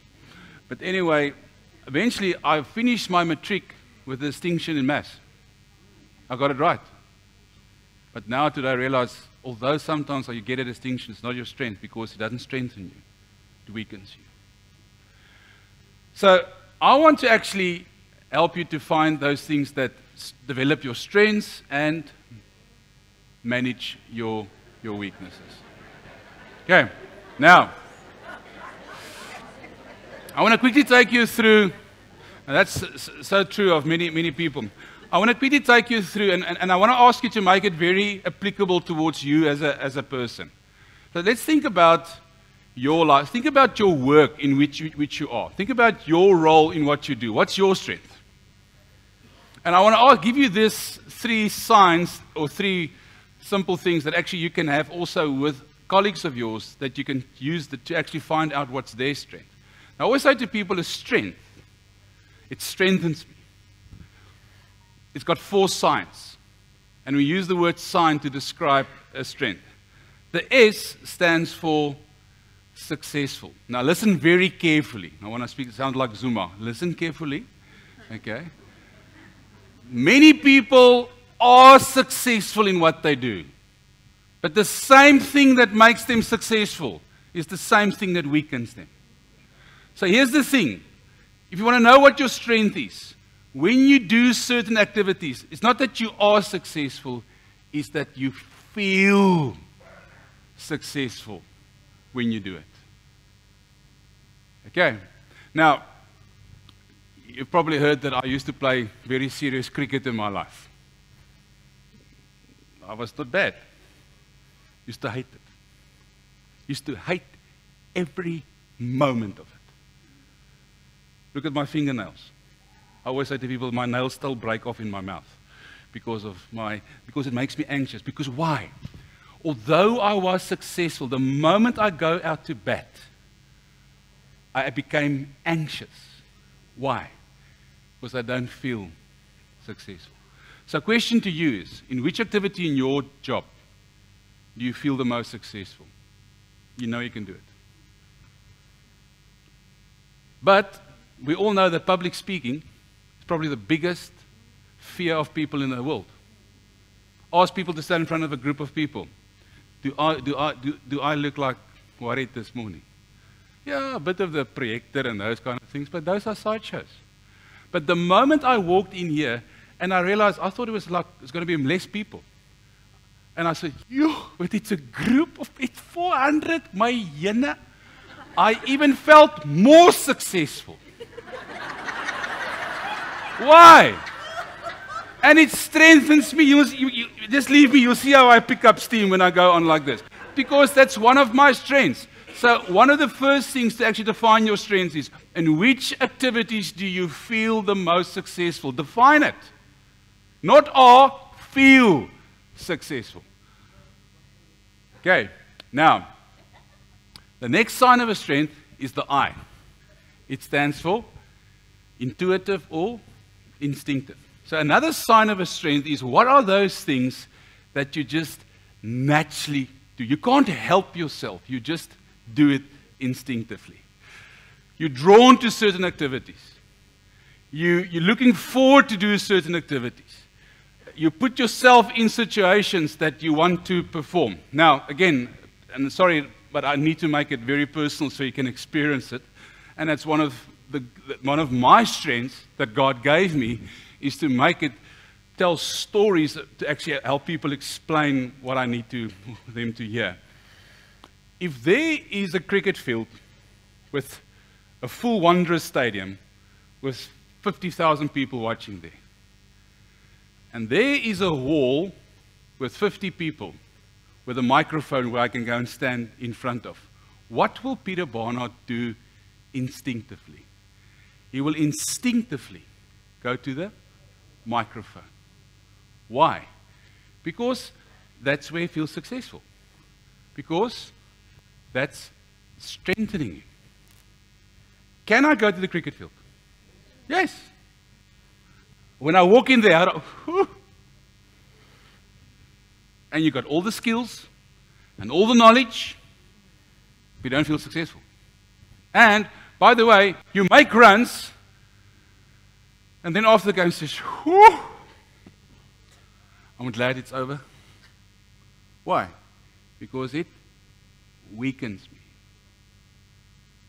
So what are those activities that you just naturally do instinctively? So another sign of a strength is certain people will just love to be on their own. They are you. You just instinctively just want to be on your own. That's a strength. We call it intellection. Because why? Because you want to talk to yourself. Why? Because you need expert advice.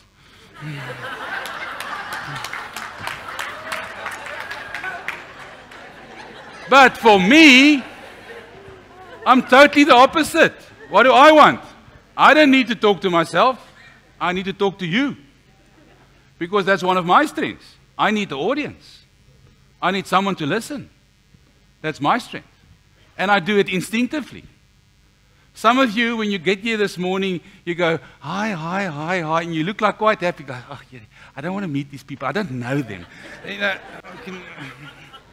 and then you look, where's that friends of mine? They should have been here. Why? Because it's a strength. You call it relator. But this oak, that's not me. What do I instinctively? I go, hello, hi. I'm that idiot on the aeroplane that says to you next to me after, I just want to read your newspaper. Hello, I'm Peter. Why? I do it instinctively. You call that strength winning others over. So why did I leave the full-time ministry? because I got so weakened spending year after year after year with the same people.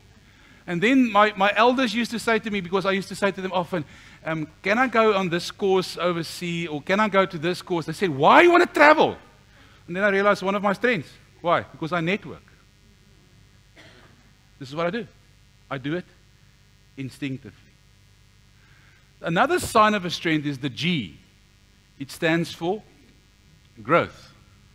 So when you are operating in your strengths, my friends, you will find that you rapidly grow. So what do we do in the school system? We grow people in areas which they don't feel successful, which they don't do intuitively, which doesn't strengthen it. And what is the normal answer that teachers will give? They're lazy, man. Well, then I was also lazy. They're sitting with a PhD. But I've realized I never used to read a book in my life. But the moment I got into my strengths, I'm learning. I want to learn. I want to get better. And when you operate in your strength, there's an amazing thing that happens with you. You get it quite easily. This moment when you throw out that statistics, you go, oh my jene, what's going on there? Now they say, no, it's easy. It's for certain people easy. It's not for me easy. Now what's the sad thing? Again, those children who naturally, instinctively get maths at school, they are clever. And then someone that like me, who don't get it, I'm not clever. And I remember at school, especially in maths, there was a guy called Funk Mare. He was my math teacher. I want to get him. One day I'm going to get him. We used to, every math test, you used to put the papers in order of the top performers to the low performers. He made us stand outside, and he used to call us in, and the clever guys used to start filling up the class from the back. And I remember, maybe with my competition, I can be at top of the last 5. And I remember that embarrassment walking into the class. Used to always sit right in front, rather at the desk or watching those maths when he was like, because the board was like there and there. The other guys could just watch it because they were far from them. I was like there and there. And what was the image that I get to myself? What's the voice telling me inside me? You can't do it. You're dumb. It was so amazing when I did my oldest son's strengths. And I realized he's not going to become an engineer. He's not going to go into the financial world. I just said to him, can those subjects. Can them. One of his strengths is we call it context. He loves history. He loves his history teacher. I had the privilege to coach his history teacher a couple of years ago. His first strength is also, we call it context history. That's why he's such a great teacher. Because he plays in his strengths. So the point is, you will grow the most when you operate in your strengths. Okay. The N, and that's a very important one. Actually, it comes now to the purpose thing. One of the things that I read about this book of Morten Hansen, people who actually operate, who's the most successful, do have passion and purpose. Strength is a great, great indicator of also finding purpose in your life. Okay, so why? Because the moment you are in your strengths, there's a need either to do it again or repeating it. So one of my strengths is standing in front of an audience. Friends, I'll do it for the whole day. You know what? I'll come back tomorrow and do it again. I'll do it for 365 days a year. I love it. Why? Because it's a need. I need every day an audience, someone to listen. But it's not your need. And that's okay. Because that's what not does make you strong. It probably makes you weak. And that's fine. I'm coaching now a school principal whose intellectual talent is very, very high. That means she needs to often take breaks. And I've coached her, I said, you go to your secretary and you say to your secretary, there's a coffee shop down the road. You take every day, you take a break. You leave your cell phone with her. You go and talk to yourself. Reflect. Think. Why? Because it's a need for her to be alone. And then when she comes back, what happens? She's charged. And she plays again with energy and passion. So the moment you operate in your strengths, there's a constant need to do it again. Now, what is a weakness? Weakness is just the opposite. So when I'm in my weaknesses, I don't feel successful, like my cricket. Like, again, looking at like A.B. de Villiers, when he used to bat. Those guys they just feel in control. And the quicker the guy bowls, the more they just feel successful. A sign of a weakness is there's certain things that you will avoid. Okay? You don't do it instinctively. You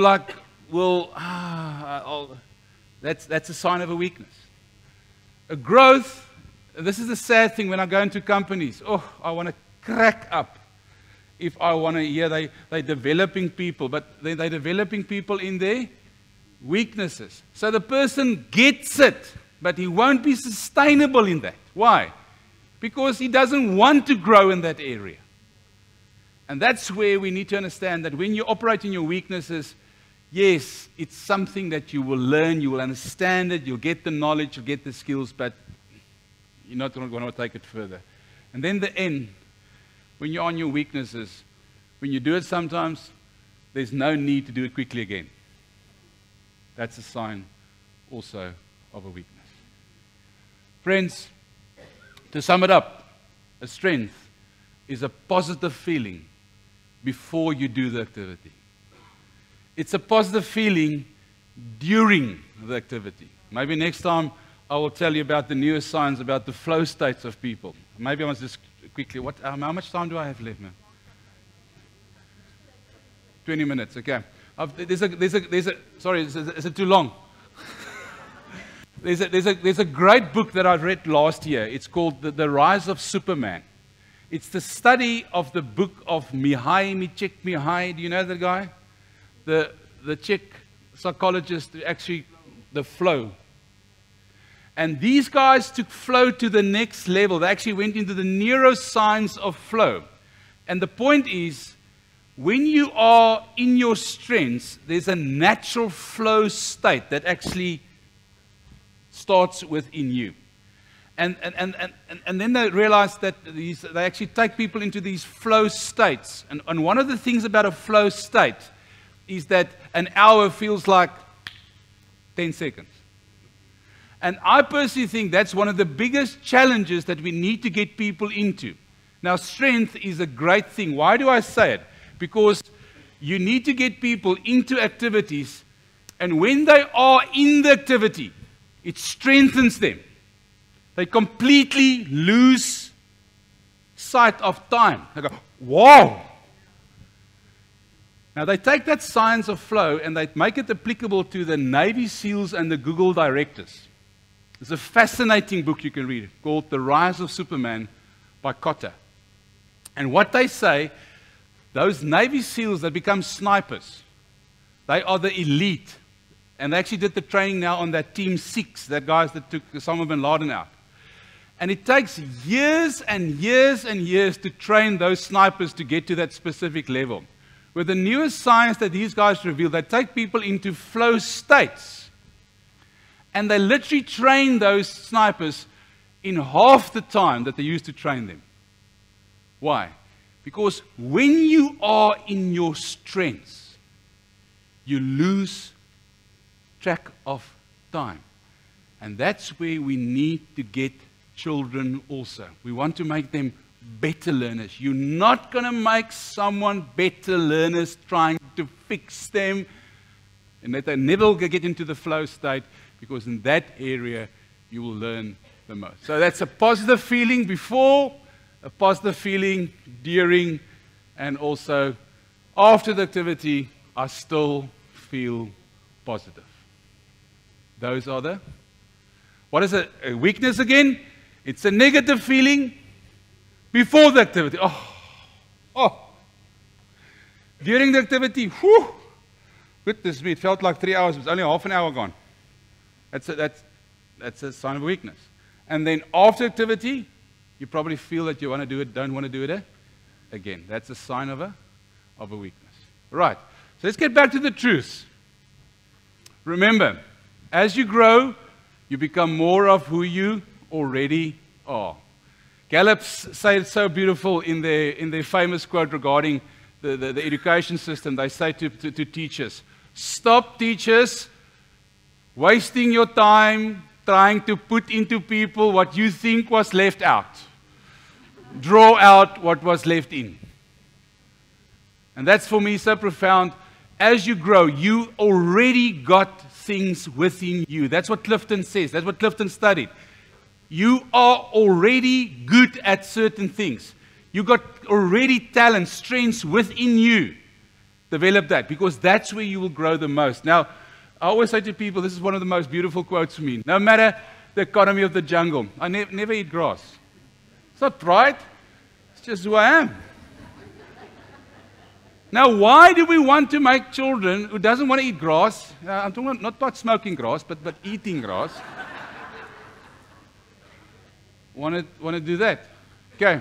And this is the famous quote of Tom Rath that says it so beautiful in his book, Strength Finder 2.0. He says, you cannot be anything you want to be, but you can be a whole lot more of who you already are. The point is, who are you? I am. Who are you? I am competitive. I am hardworking. I am a thinker.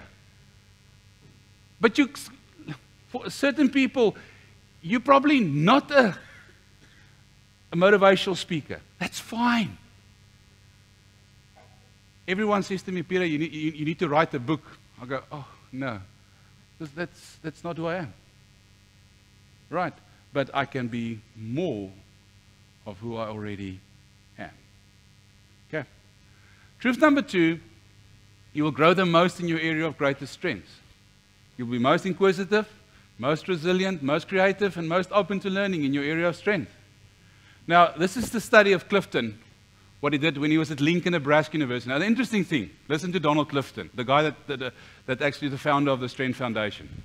Clifton says, remember what he says, focus on what's strong, not what's wrong. Now, he was professor at Lincoln, Nebraska University, which is just an hour away from Omaha, Nebraska, where Gallup's University is.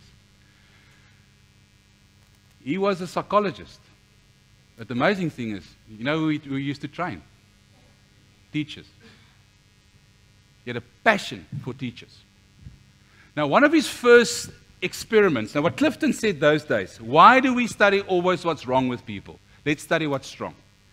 And Clifton asked the student body if they can randomly pick 1,000 students and then measure their reading speed of those students. So they realized after picking those 1,000 students, measuring their reading speed, the majority of that students used to read 90 words a minute.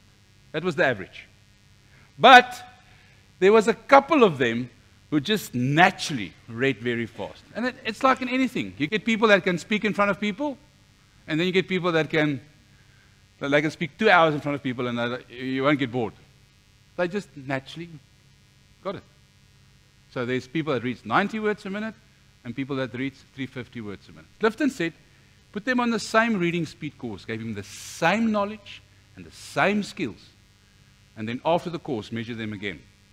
So the 90, after the course, it was a month-long reading speed course. They went to 150 words a minute. It's like my maths. I went to from 48 to 52. It's not bad. Okay. But the 350 came back, and they went up to this. And that's how the strength movement started, with this science. Why? What do we say? You will grow the most in your area of what you're already good at. The truth of number 3 is a good team member deliberately volunteers their strength to the team most of the time. And that's where hopefully when we have a follow-up on this, I'm going to talk a lot about teamwork. So please, my friends, stop become as an individual well-rounded. The team must be well-rounded. I've just received a WhatsApp from a friend of mine where his whole family went through the strength thing with me. And this guy, the son of his, is actually just shooting out the lights. Why? Because his parents said to him, you're good with that, but we're going to help you cover these blind spots.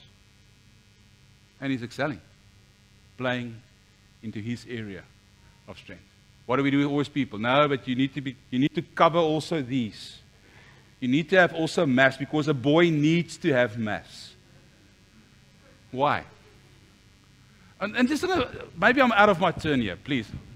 And hit me on my knuckles. But why do we make such a big thing about maths? Why? Can someone give me an answer? Is that the thing? Gets you into careers that are well paid. Okay, here's the other thing. Here's the other thing. I get lots of children that are good in maths, but when I test them, they hate it. And then I get into careers that pay well. They're so unhappy.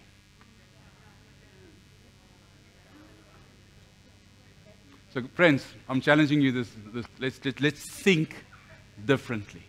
Let's think differently. Okay, so this one we all know. And we keep doing it. We make the fish, you'll get it. But eventually the baboon is the dumbest, but he's the cleverest because he can climb the tree. And that's what we often do. I'm going to finish off this clip. I don't think it's going to work because I realize that you guys are not playing that clip through the system. You're playing it through a microphone that you're picking it up. So the words, or is it going to maybe work?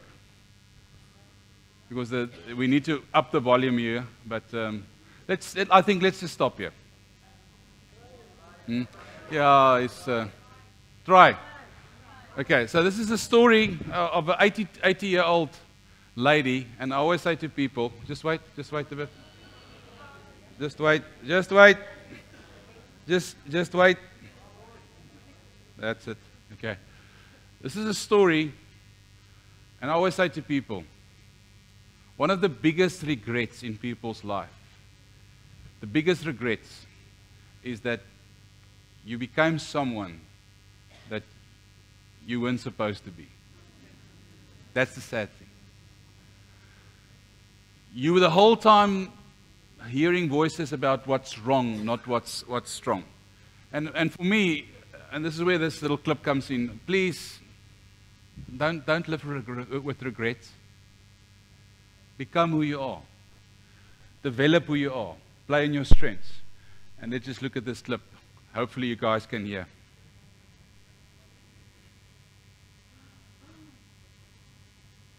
Mother of 13 and great-grandmother of 4, Janie Cutler. What's her name? Janie. Janie. Nice to meet you, Janie. What are you doing first name? Singing. Singing. That's right.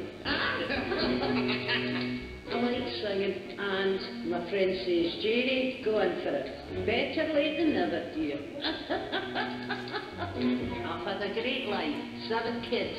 Hard times, but the happiest days of my life. No regrets. They're ready for you to do this, is it? Yes? Yes, give it a back. Yes? Just on that white That one, who's there? This one there. Is that what thing you on? Aye. Come on, get your hand then. No, ready? Sit down. Put your arm up for you, alright? Let's do that. Okay. How are you? Hello. How are you? Fine. Good. What's your name, darling? Pardon? What's your name? Janie Cutler. Okay. And if you don't mind me asking, Janie, how old are you? 80. 80. You're very good. And Janie, why have you auditioned for the show? Well, I like singing, so my friend says go for it. Alright, what are you going to think, Janie? No regrets. Alright, good luck.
want to finish off with this last quote, the movie Lost in Translation of Bill Murray.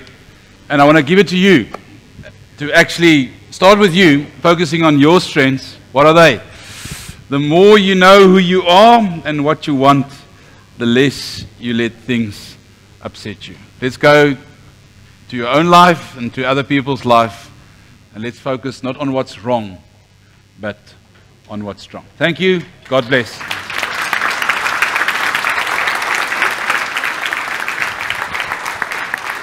Good to see you.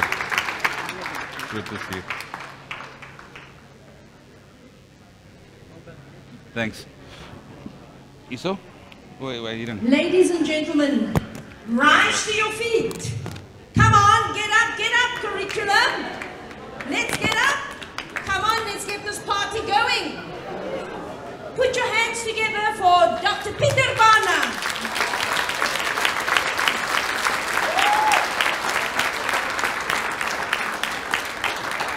Thank you so much. Do take your seats for a moment. Doctor, thank you so much for inspiring us. Thank you for bringing about, ladies and gentlemen, I hear the excitement, and making us realize that we need to change our mindset. That's what it's all about. And that is what we're focusing on in curriculum, ladies and gentlemen, where you claim your space, focus on that particular strength, stand out in that particular strength. And so, Peter, I know we're going to engage you, especially when it comes to the curriculum and the management teams, as well as in districts where we're going to roll out, ladies and gentlemen. We're going to have Dr. Peter Barnard coming in with what makes a good team. And I think that is something we're going to roll out in districts with the head curriculum management team and with the GET directorate as well, and the FET. So we'll be seeing a lot more of Dr. Barnard. I think when I did the ethos leadership, I sat there and I thought to myself, when I had to do the strength finder, the one thing I thought, Dr. Reyners, was that one of my strengths would be communication. And as Peter will tell you, you have 34 strength finders. And to every strength, ladies and gentlemen, what we call, whatever is your balcony, you have a basement. But how do you manage that basement? And so I was under the impression, Keith, that one of my top 5 strengths would be communication. Would you think it's communication? Some of you say, I don't know what answer that is. And yet, it probably is in my 34, but it wasn't part of my top 5. Of course, my ego felt slightly dashed, Wendy. Because here I thought communication was just a natural for me. But one of them, Peter, was relator. And that's what made me realize that it's okay in leadership to show vulnerability. It's okay for me to say, you know, the analytics of this, Almarit, you better at this. So when I need something in the team, I call on Almarit and her team. When I need somebody to go out and to work with ambassadors, etc., I know I can call on Elizabeth Fredericks, because that's her strength. And so I can go through the team, ladies and gentlemen, realizing that even as you lead, you can't have it all. And just as you lead this province, you can't have it all, and that's why we need each other. That's what makes a great team. And let's start focusing that when we go out to our teachers, that we focus on their strengths while we manage their weaknesses at the same time. Especially with the foundation, should we re-look that? Should we look at what is your strength? In what strength do you operate best and work in a team and manage if the life skills part is not your one? How do I team up? It's a great challenge to the education department and one that we accept, because it talks about year.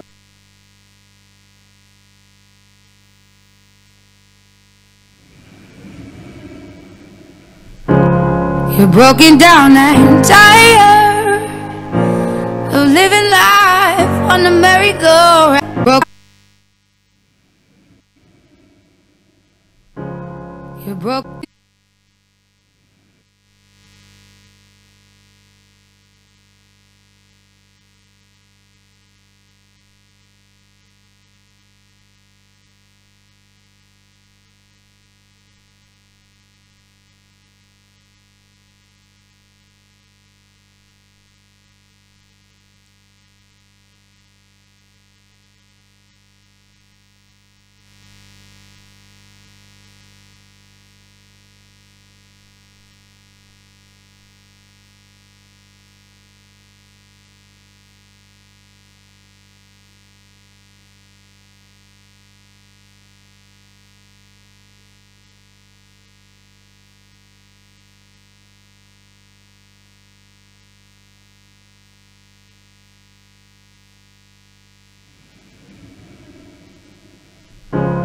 You're broken down and tired of living life on the merry-go-round, and you can't find a fighter, but I see it in you, so we gon' walk it out.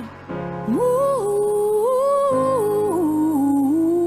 mountains, we gon' walk it out and move mountains. And I'll rise up, I'll rise like the day. I'll rise up, I'll rise unafraid. I'll rise up, and I'll do it 1,000 times again. And I'll rise up, I'll like the waves. I'll rise up, in spite of the ache. I'll rise up, and I'll do it 1,000 times again.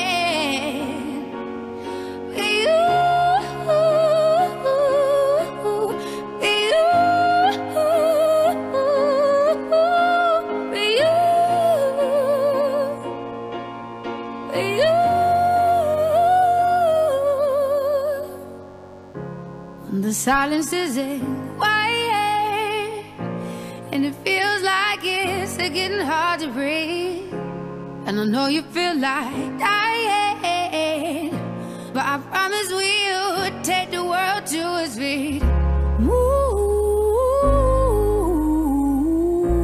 mountains, bring it to its feet. Move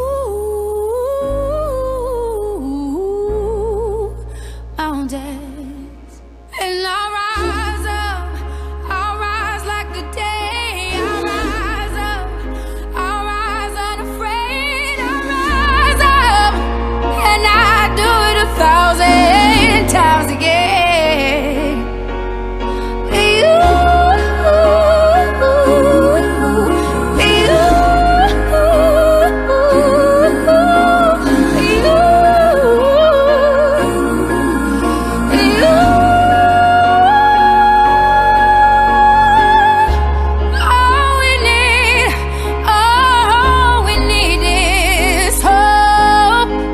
We have each other, and for that we have each other, and we will rise, we will rise, we will rise, we'll rise. I'll rise up, rise like the day. I'll rise up, in spite of the ache. I will rise 1,000 times again. And we'll rise up,